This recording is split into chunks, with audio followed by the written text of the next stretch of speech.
இப்போ சில நாட்களுக்கு முன்னாடி பிஎஸ்பி கட்சியோட மாநில தலைவர் திரு ஆம்ஸ்ட்ராங் அவர்கள் கொல்லப்படுறாரு. ஸோ இது ஒரு ஷாக்கிங்கான ஒரு இன்சிடென்ட். ஏன்னா பிஎஸ்பி ஒரு ஒரு பெரிய ஒரு நேஷனல் பார்ட்டியோட லீடருக்கு இந்த மாதிரியான ஒரு விஷயம் நடக்குது. இதை நிறைய ஆங்கிளில் பார்க்குறாங்க. ஒரு விஷயம் என்னன்னா, இது ஒரு பெரிய ஒரு லா அண்ட் ஆர்டர் இஷ்யூ. தமிழ்நாட்டில் சட்ட ஒழுங்கு சூழல் எப்படி இருக்குது அப்படின்ற ஒரு பெரிய கேள்வி எழுப்புது. இன்னொரு முக்கியமான விஷயம் என்னன்னா, ஒடுக்கப்பட்ட மக்களுக்கு எதிரான வன்முறைகள் அதிகமாயிட்டு இருக்கு தமிழ்நாடு. ஸோ இதுவும் அதோட ஒரு எக்ஸ்டென்ஷனா பார்க்கலாமா அப்படின்ற ஒரு கேள்வியும் இருக்கு. ஸோ இதுல நிறைய பேசுறதுக்கான நிறைய விஷயங்கள் இருக்கு. ஓவரால் இந்த இஷ்யூ எப்படி பாக்குறீங்க? இது ரொம்பவே ஒரு கொடூரமான செயல். அதாவது சென்னை மாதிரி ஒரு பெருநகரத்தில், நம்ம தமிழகத்தினுடைய தலைநகரம்னு சொல்கிறோம். அந்த மாதிரி தலைநகரத்திலேயே சிட்டியில் இருக்கக்கூடிய மையப்பகுதியில் ஆட்கள் அதிகமாக நடமாடக்கூடிய இடத்துல, அதுவும் ஒரு பிரபல்யமான ஒரு கட்சியினுடைய தலைவர் வெட்டி கொல்லப்பட்டிருக்காரு கொடூரமான முறையிலங்கும் போது எந்த ஸ்டாண்டர்ட்லையுமே இதை அக்செப்ட் பண்ண முடியாது. அதோட இது கட்சி தலைவராக இருக்கிறனால இவரை கொண்டனால இது பெருசாக இருக்குதா? இல்லை. இது சாதாரண உயிர் போயிருந்தா கூட இது கண்டிக்க வேண்டிய விஷயம். இது அவர் ஒரு கட்சியை சார்ந்த தலைவராக இருக்கிறனால ரொம்ப பெரிதாக பேசப்படுது. ஆனால் இந்த மாதிரி தினம் தினம் நிறைய கொலைகள் நடந்துட்டு இருக்கிறது நம்மளால் பார்க்க முடியுது. இப்போ அரசாங்கம் இல்லை நீங்கள் இந்த கோணத்தில் பார்க்காதீங்க, இந்த கோணத்தில் பாருங்கன்னு சொல்கிறது அரசாங்கம் எப்படி சொல்ல முடியும்? ஒரு வழக்கு பதியப்படுது, அந்த வழக்கை போலீஸ் ஸ்டேஷனுக்கு போகுது, அதுக்கப்புறம் கோர்ட்டுக்கு போகும், விசாரணைகள் நடக்கும். அதுக்கப்புறம் தானே அது எந்த மாதிரி கோணங்கிறதே நம்மளால் ஊர்ஜிதப்படுத்த முடியும். அதுக்கு முன்னாடி இருக்கிற வரைக்குமே எல்லாமே ஒரு யூகங்கள் தான். அப்போ யூகங்களினுடைய அடிப்படையில் யாருமே எந்த முடிவுமே எடுக்க முடியாது. அதாவது கண்ணால் பார்ப்பதும் போய், காதால் கேட்பதும் போய், தீர விசாரிப்பதே மெய். அப்போ அந்த தீர விசாரணைங்கிற ஸ்டேஜுக்குள்ளாரையே இன்னும் போகாத அளவுக்கு தான் இருக்குது. அதுக்கு முன்னாடியே இந்த மாதிரி ஒரு கோணங்களை கற்பிக்கிறதுல எனக்கு உடன்பாடு இல்லை. அது எப்படிப்பட்ட கோணங்களாக இருந்தாலும் சரி, அவர் சூப்பரான ஆளுன்னு சொல்கிறதா இருந்தாலும் சரி, இல்லை அவர் மோசமான ஆளுங்கிறதா இருந்தாலும் சரி, அவர் எப்பேற்பட்ட ஆளாக இருந்தாலும் ஒரு மனிதனை ஒரு 5-6 பேர் சேர்ந்துட்டு ஒரு அருவாளை வச்சுக்கிட்டு அடித்து கொல்றதுங்கிறது ஒரு நாகரிகமான சமுதாயத்தினுடைய அடையாளம் இல்லை. ரைட். இப்போ இந்த கோணங்களுக்குள்ள நம்ம போகலாம், வேற என்ன ஆங்கிள் இதை பார்க்கலான்றதுக்குள்ள போகலாம். பட் அதுக்கு முன்னாடி தமிழ்நாட்டில் லா அண்ட் ஆர்டர் சிச்சுவேஷன் மோசமாயிட்டு இருக்கு. கடந்த ஒரு 2-3 ஆண்டுகளில் லா அண்ட் ஆர்டர் சிச்சுவேஷன் மோசமாக ஆயிருக்கு அப்படின்ற ஒரு வாதம் இருக்குல்ல, அதை எப்படி பார்க்குறீங்க? இது நம்மளுடைய தமிழ்நாடை பொறுத்த வரைக்கும் லா அண்ட் ஆர்டருங்கிறது இவங்க சொல்கிற அளவுக்கு ரொம்ப தரிகட்டு போயிடுச்சாங்கிற அளவுக்குலாம் இல்லை. ஓரளவுக்கு நாமினலாக தான் இருக்குது. இல்லைனா நம்ம இந்த அளவுக்கு கம்ஃபர்டபுளான லைஃப் லீட் பண்ண முடியாது. பட் சில அட்ராசிட்டிஸ் அங்கங்கே நிறையா நடந்துட்டு இருக்கு. அதையெல்லாம் பார்த்தீங்கன்னாக்கா, இப்போ இவங்க சொல்லிக்கிறதே இன்றைக்கி இருக்கக்கூடிய அரசில் இருக்கிறவங்களாகட்டும், அதுக்கு முன்னாடி அரசு பண்ணுறவங்களாகட்டும், குறிப்பாக இந்த திராவிட கட்சிகள் 57 வருடமாக இந்த தமிழ்நாட்டை ஆண்டுட்டு இருக்கும்போது அவங்க பிரதானமாக சொல்கிறது என்னென்னா சமூக நீதி, ஈக்குவாலிட்டி, சமத்துவம், இதெல்லாம் தான் அவங்க ரொம்ப பிரகடனப்படுத்துகிற வார்த்தை. அப்போ அமைதி பூங்கா, இதெல்லாம் நம்ம கேள்விப்பட்டிருக்கோம். அப்போ இந்த மாதிரி சில விஷயங்கள் இப்போ சமீபத்தில் நடக்கும்போது, நம்ம கள்ளக்குறிச்சி கள்ளச்சாராய சாவை பார்த்தோம். ஒரு 13 மாதத்தில் ஒரு 88 பேர் கள்ளச்சாராயம் குடிச்சிட்டு இறக்குறாங்க. அதே மாதிரி இல்லாமல் அரசியல் படுகொலைகள் எல்லா கட்சியில் இருக்கக்கூடிய நபர்கள் மேலேயும் நடத்தப்படுது. இவர் இன்னைக்கு கட்சி தலைவராக இருக்கிறனால இன்னைக்கு மீடியாவில் பெருசாக பேசப்படுது. ஆனால் ஒவ்வொரு கட்சியிலையுமே எடுத்துட்டிங்கனாலும், அது இந்த கட்சி அந்த கட்சியின் பேதம் இல்லாமல், திமுகவாகட்டும், அண்ணா திமுக ஆகட்டும், பிஜேபி ஆகட்டும், இல்லை வேறு எந்த அரசியல் சார்ந்த கட்சிகளாக இருந்தாலும் அந்த கட்சியில் இருக்கக்கூடிய நபர்கள் மேலே படுகொலைங்கிறது அரசியல் காழ்ப்புணர்ச்சினாலேயோ இல்லை வேறு சில சமூக விரோத செயல்கள் அவங்க ஈடுபட்டு அதில் உண்டான ஒரு பகைமையினாலேயோ இந்த அரசியல் சார்ந்த படுகொலைகள் அதிகமாகவே நடந்துட்டு இருக்கு. அது பெரிய அளவுக்கு மீடியாவுக்கு வர்றதில்லை. அது முக்கியமான பாயிண்ட். இப்போ கொஞ்ச நாளுக்கு முன்னாடி காங்கிரஸ் பார்ட்டியோட ஒரு ஒரு அங்கே கட்சியை சேர்ந்த ஒருத்தர் கொல்லப்படுறாரு. அதே போல் பிஎம்கேல ஒரு நிர்வாகியும் தாக்கப்படுறாங்க. அவர் மரணம் அடையலன்னு நினைக்கிறேன், அவர் தாக்கப்படுறாரு. ஸோ இதெல்லாம் பக்கமா இப்போ ரீசெண்ட். ஆமாம். ஸோ இது எல்லாமே கான்ட்ராக்ட் லிங்க்ஸ் தான் அதெல்லாம். ஸோ இதுவே ஒரு லா அண்ட் ஆர்டர் சிச்சுவேஷன் சரியில்லை அப்படின்றதுக்கான ஒரு உதாரணம் தானே அது. இது எடுத்துக்கலாம் நம்ம. ஆனால் ஒரு லா அண்ட் ஆர்டருங்கிறது எப்படின்னு கேட்டிங்கன்னாக்கா, ஒட்டுமொத்த பொதுஜனத்துக்குமே ஒரு பாதிப்பு இருக்குது. எங்கேயுமே லா ஆர்டர் கம்ப்ளீட்டாக இல்லை. ஒரு சாதாரண ஒரு காமன் மேன் இன்றைக்கி வெளியே போகும்போது அவனுக்கு பயமாக இருக்குது. இப்போ நீங்களும் நானும் ஒரு தெருவில் நடந்து போக முடியல, ரொம்ப பயமாக இருக்குன்னா, then it is a complete absolute failure of a law and order. But இங்கே நம்ம பார்க்குறது என்னென்னா, லாட் ஆஃப் பொலிட்டிக்கல் நெக்ஸஸ். இப்போ இதுக்கு சேலஞ்சே என்னன்னு கேட்டிங்கன்னா, இந்த பொலிட்டீஷியன்ஸ்க்கும் இந்த ரவுடிசத்துக்கும் இருக்கக்கூடிய நெக்ஸஸ் வந்து பயங்கரம். அது நான் எந்த கட்சியுமே சிங்கிள் அவுட் பண்ண விரும்பல. எகைன் எல்லா கட்சியுமே அவங்களுடைய பேசிக் ஃபவுண்டேஷனாக இருக்கிறது என்னன்னா, நம்ம பல சினிமாலெல்லாம் பார்த்துட்டு இருக்கோம். ஒரு அவங்களுடைய அடிப்படை ஆதாரமே என்னன்னு கேட்டிங்கனாக்கா, அந்த வந்து இந்த ரவுடிசம் வந்து மேலே தான் அவங்க வந்து பார்ட்டியை பில்ட் பண்ணுறாங்க. ஒரு கட்சியில் ஆட்சியில் இருக்கிறவங்களுக்கு வந்து பார்த்திங்கன்னா பல வகையான நெருக்கடிகள் இக்கட்டுகள் வரும்போது அவங்க கையாளுகளாக வச்சுக்கிறதெல்லாம் யாருமேனா இந்த ரவுடிகள் மாதிரி இருக்கக்கூடிய ஆளுகள் தான். இந்த ரவுடிகளை பூரா வளர்த்தக்கூடிய ஆளுங்களாகவே நம்ம பார்க்குறது யாருன்னா பொலிட்டீஷியன்ஸ். அப்போ எந்த ஒரு பொலிட்டீஷியன்ஸ் அவங்க பவரில் இருக்கும்போது பவர்னுடைய சப்போர்ட் இல்லாமல் எந்த விதமான கிரைமையும் நீங்கள் பெரிய அளவுக்கு பண்ணிட முடியாது. அப்போ வந்து இந்த பொலிட்டீஷியன்ஸ் அந்த இந்த மாதிரி வந்து ஒரு கிரிமினல்ஸ் நெக்ஸஸ் வந்து பார்த்தீங்கன்னா ஜாஸ்தியாக இருக்குது. அப்போ அவங்களுக்கு வந்து இந்த மாதிரி இருக்கக்கூடிய சேலஞ்சஸில் இந்த மாதிரி தேவையில்லாத பிரச்சனைகள் நடக்கிறது வந்து ஏற்புடையதே இல்லை. ஆனால் இதை வந்து பொலிட்டிக்கலாக இதை வந்து அட்ரஸ் பண்ணணும், சோஷியலாகவும் இதை நம்ம வந்து அட்ரஸ் பண்ணி ஆகணும். இதை ஒரு வகையில் மட்டுமே நம்ம சிங்கிள் அவுட் பண்ண முடியாது. இப்போ வந்து ஒரு பொலிட்டீஷியன்ஸ் வந்து இல்லை இது வந்து ரவுடிகளுக்குள்ளான பிரச்சனை, இது வந்து முன் பகையில் வந்து வெட்டிட்டு போயிட்டாங்க, இதை வந்து அந்த கோணத்தில் தான் பார்க்கணும்னு சொல்கிறத எந்த ஒரு தனி மனிதன் நம்மளால் ஏற்றுக்க முடியாது. ஏன்னா அப்படி இருக்கிற மாதிரி தான் நீங்கள் கவர்மெண்ட் எதுக்கு? கவர்மெண்ட்டை எதுக்காக மக்கள் உங்களுக்கு வாக்களித்து தேர்ந்தெடுக்கிறோம்? இந்த மாதிரி வந்து எந்த பிரச்சனையும் இருக்கக்கூடாது. சொசைட்டி ரொம்ப ரொம்ப அமைதியாக இருந்து அது வந்து ஒரு தீர்க்கமான முன்னெடுப்பு நடவடிக்கையில் தான் வந்து சொசைட்டி போகணும். நம்மளுடைய டைம், எஃபர்ட், எனர்ஜி, ரிசோர்ஸஸ் எல்லாமே it has to B spend through development, for the development. அதான் இப்போ நீங்கள் சொன்னது போல் இப்போ என்னென்னா ஒரு மரணம் நடக்குதுன்னா, கொலை நடக்குதுன்னா, இப்போ ஒரு 2 பேருக்கு பகை, அதில் ஒருத்தர் உணர்ச்சிவசப்பட்டு கொண்டுட்டார் அப்படின்னா அதில் கவர்மெண்ட்டுக்கு ரோல் எதுவும் இல்லைன்னு சொல்லிடலாம். பட் இப்போ நடந்திருக்குது என்னன்னா, ஒரு 6-7 பேர் சேர்ந்து பிளான் பண்ணி அவங்க ஆம்ஸ்ட்ராங்கை கொண்டிருக்காங்கன்னா, இங்கே டெஃபினட்டாக இதை மானிட்டர் பண்ண வேண்டிய இடத்துல தான் டெஃபினட்டாக வந்து காவல்துறை இருக்குது. ஏன்னா இது வந்து கான்ட்ராக்ட் கில்லிங், இதில் பணம் இன்வால்வ் ஆகிருக்கு, பிளானிங் இன்வால்வ் ஆகிருக்கு. ஸோ இதெல்லாம் பண்ணும்போது டெஃபினட்டாக எனக்கு தெரிஞ்சு இன்டெலிஜென்ஸ் வந்து இதை வாட்ச் பண்ணியிருந்துருக்கணும் 100%. ஏன்னா இது வந்து கவர்மெண்ட் வந்து அவங்களுடைய இலாக்கால மெயினாக வச்சிருக்கிறதே வந்து இன்டெலிஜென்ஸ். இதில் கூட சில நிறைய நியூஸ் என்ன வருதுன்னா, ஏற்கனவே வந்து ஒரு 5 times அட்டம் பண்ணியிருக்காங்க, பிளான் பண்ணி அந்த அட்டம்ஸ் எல்லாம் ஃபெயில் ஆயிருக்கு. ஆனால் வந்து இன்டெலிஜென்ஸ்லேருந்து என்ன சொல்கிறாங்க, அந்த மாதிரி போலீஸ்லேருந்து என்ன சொல்கிறாங்கன்னா, எங்களுக்கு இன்டெலிஜென்ஸ்லேருந்து அந்த மாதிரி ரிப்போர்ட்ஸ் இல்லைன்றாங்க. இப்போ சமூக வலைதளங்களில் வந்து பார்த்திங்கன்னா இந்த மாதிரி ஏற்கனவே வந்து த்ரெட் இருக்குது, அவருக்கு வந்து இந்த மாதிரி வந்து பாதுகாப்பு இல்லாமல் இருக்குது, இந்த மாதிரி ஏற்கனவே இன்டெலிஜென்ஸ்லேருந்து இன்ஃபர்மேஷன்ஸ் வருதுன்றாங்க. ஆனால் போலீஸ் சோர்ஸில் என்ன சொல்கிறாங்கன்னா, அந்த மாதிரிலாம் எதுவும் இன்டெலிஜென்ஸினுடைய அலாம் எதுவும் வரல அப்படிங்கிற மாதிரி அவங்களும் சொல்கிறாங்க. அலாம் வருதோ வரலையோ, போலீஸினுடைய மெயின் டியூட்டி என்னென்னா, தப்பு செய்கிறவங்களை தண்டிக்கிறது ஒரு பக்கம் இருந்தாலும் தப்பு நடக்காமல் பாதுகாக்கிறதுல தான் போலீஸ் இருக்கணும். போலீஸ் ஆகட்டும், ஜுடிஷியல் சிஸ்டம் ஆகட்டும். இப்போ நம்ம நாட்டில் என்ன ஆயிடுச்சுன்னு கேட்டிங்கன்னா, ஒரு தப்பு செஞ்சால் தண்டனை கிடைக்கிறது இல்லை. ஃபஸ்ட்டு தப்பு செய்கிறவங்களுக்கு இன்றைக்கி கன்விக்ஷன் ரேட் எவ்வளோ பர்சன்டேஜ்னு பார்த்தீங்கன்னா ரொம்ப பேட். ஸோ அப்போ அந்த மாதிரி இருக்கக்கூடிய சூழ்நிலையில் வந்து இந்த மாதிரி கன்விக்ஷன்ஸ் ரேட் கம்மியாக மக்களுக்கு வந்து ரொம்ப குளிர் விட்டுரும். அப்போ என்னன்னா, நம்ம என்ன பண்ணாலும் நம்ம எப்படி வேணால் எஸ்கேப் ஆகிக்கலாம். நான் அதனால தான் முதல்ல சொன்னேன், இதில் பெரிய சேலஞ்சே என்னன்னு கேட்டிங்கன்னா, பொலிட்டிக்கல் வெர்சஸ் இந்த மாதிரி பீப்புளினுடைய நெக்ஸஸ். அப்போ வந்து எல்லா பொலிட்டிக்கல் பார்ட்டிக்கும் வந்து they should have a commitment. அவங்க வந்து இந்த மாதிரி வந்து ஆட்களை அவங்களுடைய கட்சியில் இந்த மாதிரி வந்து ஒரு சட்டவிரோத செயல்களை ஈடுபடுத்துறவங்களை என்னுடைய பார்ட்டியில் நாங்கள் ஈவன் அடிப்படை மெம்பராக கூட நாங்கள் சேர்த்திக்க மாட்டோம். ஆனால் இப்போ நீங்கள் குறிப்பாக பார்த்தீங்கன்னா, எப்பெல்லாம் வந்து எங்கெந்த இடத்தெல்லாம் வந்து ஜெயிலிருந்து ரிலீஸ் ஆகுறாங்க பாருங்கள், பெரும்பாலான மக்கள் இன்றைக்கி சொசைட்டிலையும் ஒரு சேலஞ்ச் என்னென்னா, ஒரு ஜெயிலுக்கு போயிட்டு வந்தால் அவங்கள பார்க்குற விதமே நமக்கு மாறிடுது. அது ஒரு ஃபேமிலி மேன் வேறு ஏதோ ஒரு சந்தர்ப்ப சூழ்நிலையில் ஜெயிலுக்கு போயிட்டு வந்தால் கூட அவரை சார்ந்தவங்களோ இல்லை அவருடைய ஃபேமிலியோ அவருடைய சர்க்கிளோ அவரை ஜெயிலில் போயிட்டு வந்தவன் போது அவனை பார்க்கக்கூடிய விதமே மாறுது. அவங்கள நடத்தக்கூடிய விதம் மாறும்போது என்ன ஆகுதுன்னா, அவருக்கு வந்து ஒரு பெரிய விரக்தி ஏற்படுது. அப்போ இந்த மாதிரி ஆளுங்க பூராமே வந்து கடைசியில் வந்து பெரிய அடைக்கலம் எதுன்னா பொலிட்டிக்கல் பார்ட்டிஸில் இருக்கக்கூடிய லீடர்ஸ். ஏன்னா அவங்களுக்கு எங்கே போனாலும் ஒரு 5 பேர் 10 பேர் கூடவே வரணும். இப்போ நீங்களும் அவங்க பின்னாடி போகுமா, நமக்கு வேலை இருக்கும்ல, 1008 வேலை இருக்கும், வேலை இருக்கிற பூரா போய் சுற்றிட்டு இருப்பானா. இன்னைக்கு வந்து அந்த மாதிரி இருக்கும் போது இந்த பர்டிகுலர் இந்த ஜெயிலில் இருந்து வரக்கூடிய ஆளுங்களை இன்னைக்கு பெரிய அளவுக்கு வந்து பார்த்தீங்கன்னா பொலிட்டிக்கல் பார்ட்டிஸ் வந்து அதில் ஒரு பெரிய காம்படிஷனே நடக்கிறத என்னால் பார்க்க முடியும். அப்போ இந்த மாதிரி வந்து சட்டத்துக்கு புறம்பாமல் நடத்திருக்கக்கூடிய ஆளுங்களை பூரா நீங்கள் உள்ளார கூப்பிட்டு வச்சிருக்கும் போது அவங்க என்ன இதை சேவையாக போய் செய்ய போகிறாங்க? அதே மாதிரி பொலிட்டீஷியன்ஸ்க்கு இந்த மாதிரி ஆள் எதுக்கு? நீங்கள் வந்து மக்களுடைய அரசியல், மக்கள் சேவைக்காக நீங்கள் அரசியல் பண்ணுற மாதிரி இருந்தால் உங்களுக்கு இந்த சட்டவிரோதமாக செயல்படக்கூடிய ஆட்கள் உங்களுக்கு எதுக்கு தேவைப்படுது? முதல்ல அப்போ மக்களுடைய பிரச்சனைகளை நீங்கள் தார்மீக ரீதியாக இல்லை நீங்கள் வந்து முன்னெடுத்து போகணும். ஒரு மக்கள் எளிய முறையில் ஒரு சீரிய முறையில் தானே கொண்டு போகணும். அப்போ இந்த இடத்துல ரவுடியசத்துக்கு என்ன வேறு? நீங்கள் எந்த கட்சியில் வந்து இன்றைக்கி ரவுடியசம் இல்லாமல் இருக்குது சொல்லுங்கள்?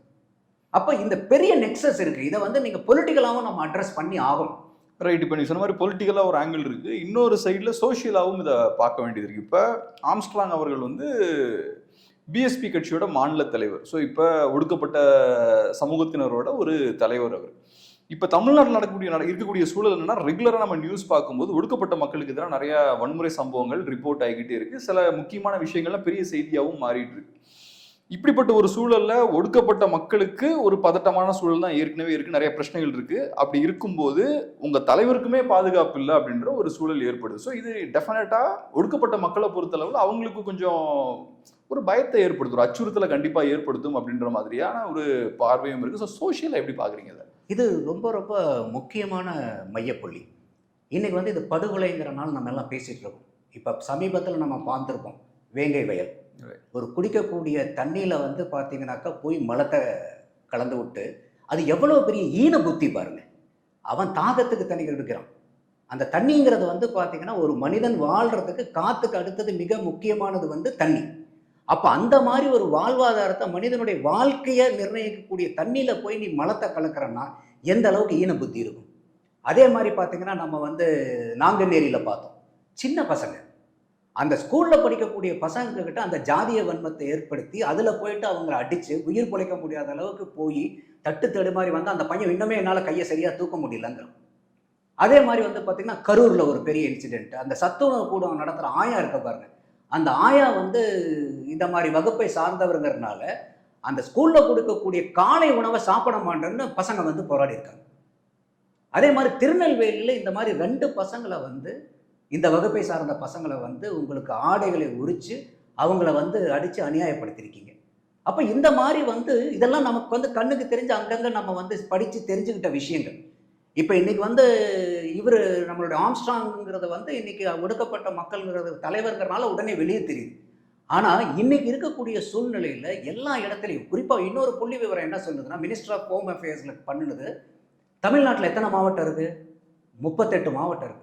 அந்த 38 மாவட்டத்தில் 37 மாவட்டங்களில் இருக்கக்கூடிய 345 கிராமங்கள் ப்ரோன் ஃபார் அட்ராசிட்டின்றாங்க. இந்த ஜாதிய வன்கொடுமைக்கு உள்ளாக்கப்பட்ட 38 மாவட்டத்தில் 37 மாவட்டங்கள் ஜாதிய வன்கொடுமைக்கு சார்ந்தது. நம்ம ஆக்சிடென்ட் ப்ரோன் பார்த்துருப்போம், இது வந்து பார்த்தீங்கன்னா இந்த மாதிரி அட்ராசிட்டி ப்ரோன். அப்போ இது எல்லா இடத்துலையுமே வந்து இந்த மாதிரி வன்கொடுமைகள் நடக்குது. இன்னைக்கு இன்னொரு புள்ளி விவரம் என்ன சொல்லுதுன்னா, 1 மணி நேரத்துக்கு 2 தலித்துகள் வந்து தாக்கப்படுறாங்க. ஒரு நாளுக்கு 3 பெண்கள் கற்பழிக்கப்படுறாங்க. அந்த சமுதாயத்தில் இருக்கிறவங்க 2 பேர் ஒரு நாளைக்கு கொல்லப்படுறாங்க. 2 பேர்த்தினுடைய வீடு எரிக்கப்படுது. இதெல்லாம் புள்ளி விவரங்கள். அப்போ இது வந்து எப்படி இந்த டேட்டாவை எப்படி பாக்குறீங்க? இப்போ ரீசெண்ட் டைம்ஸ்ல இந்த டேட்டா நம்பர்ஸ் இன்க்ரீஸ் ஆகுதுன்னு பாக்குறீங்களா, இல்லாட்டி ட்ரெடிஷ்னலாவே இந்த நம்பர்ஸ் வந்துட்டு இருக்குன்னு பாக்குறீங்களா? இன்க்ரீஸ் ஆகுது. இன்க்ரீஸ் ஆகுது. அதாவது வந்து இப்போ 2000 ஸ்பெசிஃபிக்கான டேட்டா, லாஸ்ட் பப்ளிஷ் டேட்டா வந்து பார்த்தீங்கன்னா 29 to 2021ல் இந்த atrocity against this kind of people வந்து பார்த்தீங்கன்னாக்கா almost about 17% increase. But national average பார்க்கும்போது 7% தான். ஒட்டுமொத்த இந்தியாவுக்கும் இந்த மாதிரி அட்ராசிட்டி இன்க்ரீஸ் ஆகிறது 7%. தமிழ்நாட்டில் இன்க்ரீஸ் ஆனது வந்து 17%. நம்மளுடைய கேள்வி என்னன்னா, நீங்கள் சமூக நீதியை காக்கக்கூடிய கட்சி, சமத்துவத்தை காக்கக்கூடிய கட்சி, நாங்கள் வந்து ஃபாசிசத்துக்கு எதிரான கட்சிகள், நாங்கள்லாம் வந்து தமிழ்நாட்டில் வந்து ஒரு ஜனநாயகத்தை வந்து அப்படியே ஆலமரமாட்ட விளைச்சிட்டு இருக்கோம்னா இது டேட்டா, இது புள்ளி விவரம். அப்போ உங்களுடைய சமத்துவமும் சமூக நீதி வெறும் பேப்பரில் தான் இருக்கா, மேடை பேச்சுக்கு தான் இருக்கா? முக்கியமான கேள்வி இது என்னன்னா, இப்போ திமுகவை பொறுத்தளவில், திமுகவும் சரி திராவிட அமைப்பு முன்வைக்கக்கூடிய முக்கியமான ஆர்குமெண்ட் என்னன்னா, நாங்கள் வந்து சோஷியல் ஜஸ்டிஸை காப்பாற்றக்கூடிய இயக்கங்கள் நாங்கள் அப்படின்ற மாதிரி சொல்றாங்க. பெரியாரியம், அம்பேத்கரியம், மார்க்சியம் எல்லாத்தையும் கையில் எடுக்கக்கூடிய கட்சிகள். ஸோ ஒடுக்கப்பட்ட மக்களுக்கான உரிமைகள் பேசுறாங்க, திருமாவளவன் அவர்களை கொண்டாடுறாங்க, விசிகேவை அகாமடேட் பண்றாங்க, இந்த விஷயங்கள்லாம் பண்றாங்க. பட் இருந்தாலும் கிரவுண்ட்ல ஏன் இந்த வன்முறை சம்பவங்கள் இன்க்ரீஸ் ஆகிட்டு இருக்கு, அட்ராசிட்டிஸ் இன்க்ரீஸ் ஆகுது? நியாயப்படி பார்த்தா கம்மி இல்லை ஆகணும், ஏன் இன்க்ரீஸ் ஆகுது? என்னன்னா, இது ஏட்டுச்சுரைக்காய் கதிர்க்கு உறவாதுன்னு சொல்லுவாங்க. அந்த மாதிரி இவங்க பேசக்கூடிய இதெல்லாம் அந்த காலத்தில் இருந்தாலும் இப்போல்லாம் அதெல்லாம் போயிடுச்சு. இன்றைக்கி வந்து கம்ப்ளீட்டாக ஓட் பேங்க் பாலிடிக்ஸ். இப்போ இன்றைக்கி திருமாவளவன் மாதிரி ஆட்களே என்ன சொல்கிறாங்க, இல்லை வந்து முதலமைச்சருக்கும் வந்து இதிலெல்லாம் கண்ட்ரோல் பண்ணுறதுல வந்து அவருக்கும் திடகாத்திரமாக இருக்கார், ஆனால் போலீஸ் தான் டிலே பண்ணுறாங்க. இது என்ன மாதிரி ஒரு கான்ட்ரடிக்ஷன் ஸ்டேட்மெண்ட்? போலீஸ்னால டிலே ஆகுதுங்கிற மாதிரி இருந்தால் போலீஸ் யார் வச்சுருக்கா? போலீஸுடைய மினிஸ்ட்ரி யார்? ஸ்டாலின் தானே. சீஃப் மினிஸ்டர் தான் அந்த போலீஸ் டிபார்ட்மெண்ட்டை கையில் வச்சிருக்காரு, அதுக்கான மந்திரியாக இருக்கார். அப்போ அவர் வந்து பார்த்தீங்கன்னா இது வந்து சிஸ்டம் சரியில்லை, அவரெல்லாம் கரெக்டாக தான் இருக்காங்க, எல்லாம் பண்ணணும்னு அவங்களுக்கும் வந்து ஒரு கன்விக்ஷன் இருக்கு, ஆனால் சிஸ்டம் சரியில்லை அப்படிங்கிறார். யார்? திருமாவளவன் சொல்றாரு சிஸ்டம் சரியில்லை அப்படி. அப்போ இது ரஜினிகாந்த் சொல்ற மாதிரியே நீங்களும் சிஸ்டம் சரியில்லைன்னு சொல்றதுக்கு அவர் வெளியே இருந்து சொல்றாரு. நீங்க வந்து அரசியல் களத்தில் இருக்கீங்க, எதுக்காக அரசியல் கட்சிகள் நடத்துறீங்க? சிஸ்டத்தை மாற்றணுங்கிறது தானே உங்களுடைய குறிக்கோளாவே இருக்கணும். அப்ப சிஸ்டம்னாவே யாரோ ஒருத்தர் கிரியேட் பண்ணதான சிஸ்டம். இல்லை இந்த உலகம் பிரபஞ்சம் படைக்கப்படும் போதே சிஸ்டத்தோட படைக்கப்பட்டதா? மக்களுடைய மனிதனுடைய அறிவு வளர்ச்சி அடைய பரிணாம வளர்ச்சி அடைய அவனுக்கு படிப்பறிவு வளர வளர ஒரு நீங்க சொல்லக்கூடிய பகுத்தறிவு, இதுவும் இன்னொரு வார்த்தை வந்து பாத்தீங்கன்னாக்கா இந்த திராவிட கட்சிகள் பயன்படுத்தக்கூடிய வார்த்தை பகுத்தறிவு. இதுதான் உங்களுடைய பகுத்தறிவா? இப்படிப்பட்ட ஒரு அவலக்கேடான நிலைமையில சமுதாயத்தை வச்சிருக்கிறது தான் பகுத்தறிவா? அப்ப இந்த மாதிரி சூழ்நிலையில இருக்கும்போது இன்னைக்கு இருக்கக்கூடிய கட்சிகள் கூட, இன்னைக்கு திருமாவளவன் அவர்கள் வந்து இவ்வளவு தூரம் பேசினாலும் ஒரு பொது தொகுதி கொடுங்கன்னு கேட்டார் போன எலெக்ஷன் 2024 எலெக்ஷன்ல. எங்க இருக்குது பொது தொகுதி? பொது தொகுதி கேட்கிற அளவுக்கு நீங்க பெரிய ஆள் ஆயிட்டீங்களான்னு அவங்கள நக்கல் நையாண்டி பண்ற அளவுக்கு நம்ம பார்க்க முடியுது. அதே திமுக எடுத்துங்க, இன்னைக்கு வரைக்கும் ஆர் ராசா எங்க இருக்காரு? அந்த கட்சியில வந்து இன்னைக்கு எப்படிப்பட்ட ஒரு தர்க்க ரீதியா நீங்க சொல்லணும்னா ஆர் ராஜா வந்து ஒரு அவரே தன்னைத்தானே வாதாடி 2G வழக்குல இருந்து வெளியே வந்தார். ஸோ ஒரு தர்க்கத்துல சிறந்த ஆள். மற்றபடி அவருடைய ஐடியாலஜிக்குள்ளார நான் போகல. பட் இன்னைக்கும் அந்த மாதிரி ஆர் ராசா அவர் எங்க நிறுத்தி வைக்கிறீங்க? தனி தொகுதியில தானே நிறுத்தி வைக்கிறீங்க. இப்ப இது வந்து உங்களுடைய சமூக நீதி கட்சியா? இது சமத்துவ கட்சியா? பகுத்தறிவு கட்சியா? அதே மாதிரி இன்னைக்கு இவ்வளவு பெரிய திருமாவளவனை வந்து கொண்டு நீங்க தனி தொகுதியில தானே நிற்கிறீங்க. இப்போ அப்ப நீங்களே உங்களை வந்து அந்த மாதிரி தனி தொகுதிக்கு நீங்களே ஏன் அடையாளப்படுத்திக்கிறீங்க? ஸோ இந்த பிரச்சனைகள் இருக்கிறதுக்கான காரணம் என்ன? சொசைட்டி ரிஜிடா இருக்கா, பொலிட்டிக்கல் வில் இல்லையா? ரெண்டுமே. ஏன்னா இன்னைக்கு சொசைட்டிங்கிறது வந்து பாத்தீங்கன்னாக்கா பல பிரச்சனைகள் இருக்கும். ஏன்னா அதில் நல்லவனும் இருப்பான், கெட்டவனும் இருப்பான், திருடன் இருப்பான், அயோக்கியம் இருப்பான், ஒரு ஒஸ்ட் பீப்புளும் இருப்பாங்க, பெஸ்ட் பீப்புளும் இருப்பாங்க. இந்த பொலிட்டீஷியன்ஸுடைய வேலை என்னன்னா இந்த சொசைட்டியை சேஃப்கார்ட் பண்ண வேண்டியது உங்களுடையது. அப்போ வந்து இன்னைக்கு சோசியல் ப்ராப்ளம் மட்டும் நம்ம சொல்லிட முடியாது. Of course this is a social problem. But இந்த சோஷியல் ப்ராப்ளத்தை யார் சேஞ்ச் பண்றது? இப்போ நானும் நீங்களும் ஏதாச்சும் மாற்ற முடியுமா? இன்னைக்கு நம்ம சென்னையில் எதோ ஒன்று மாற்றணும்னா உங்களால் ஏதாவது நம்மளால ஒரு கல்லை கூட எடுத்து போட முடியாது. ஏன்னா நமக்கு அந்த அதிகாரம் இல்லை, நம்மள்கிட்ட மக்கள் செல்வாக்கு இல்லை.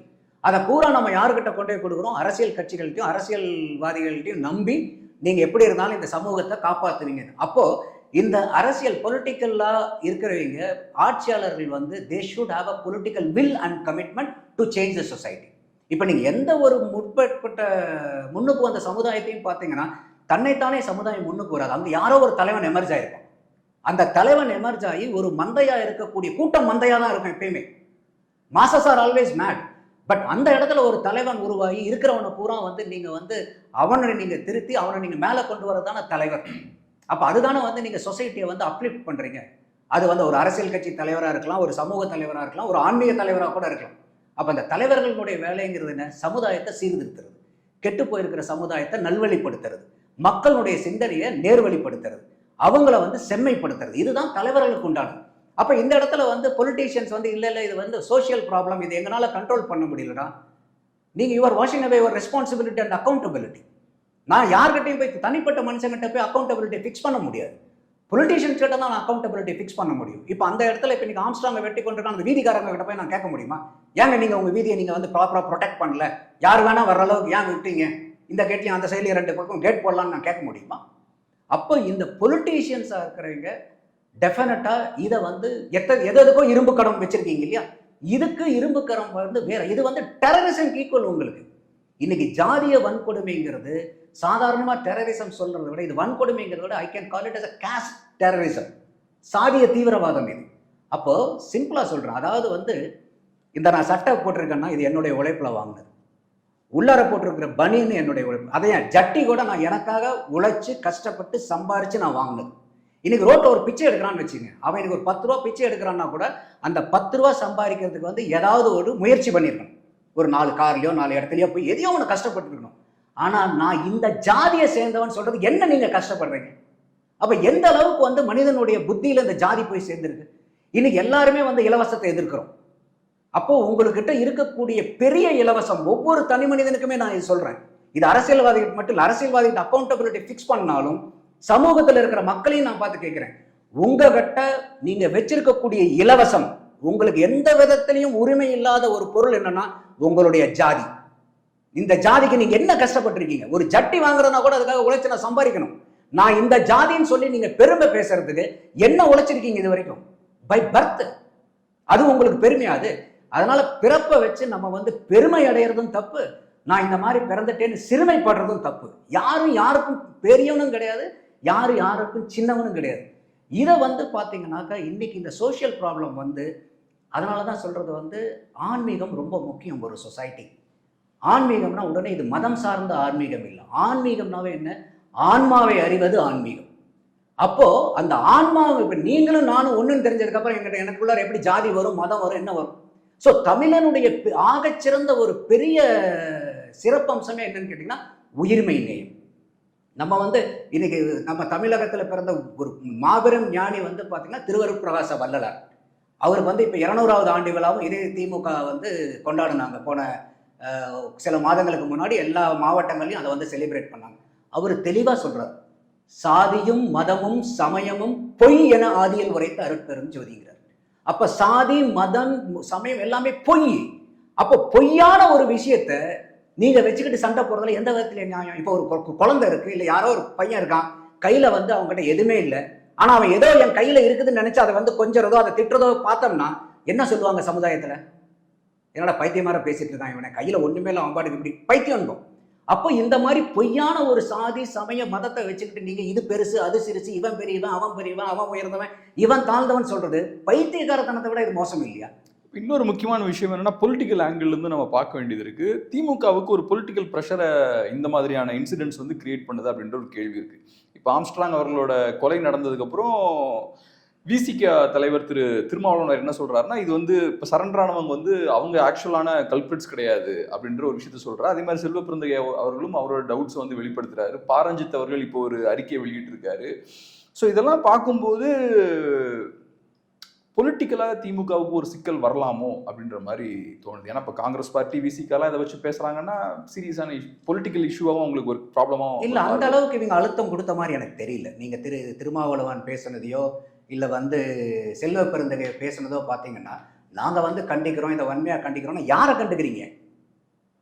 யாரை கண்டிக்கிறீங்க ஒரு கேள்வி வரணும்ல. போலீஸ் வந்து பொய் சொல்றாங்கன்றார் திருமாவளவன். இவங்க வந்து சரண் அடைஞ்சவங்க யாருமே வந்து குற்றவாளி இல்லைன்றாங்க. அப்ப என்ன அர்த்தம்? போலீஸ் தப்பு படிச்சிருச்சுன்னு நீங்க சொல்றீங்க. இந்த போலீஸ் டிபார்ட்மெண்ட் யார் வச்சிருக்கா? நான் தான் கேட்டேன், போலீஸ் டிபார்ட்மெண்ட் யார் கையில் இருக்கு? சீஃப் மினிஸ்டர் கையில் இருக்கு. எங்க நீங்க ஓப்பனான ஸ்டேட்மெண்ட் கொடுத்துருக்கீங்க?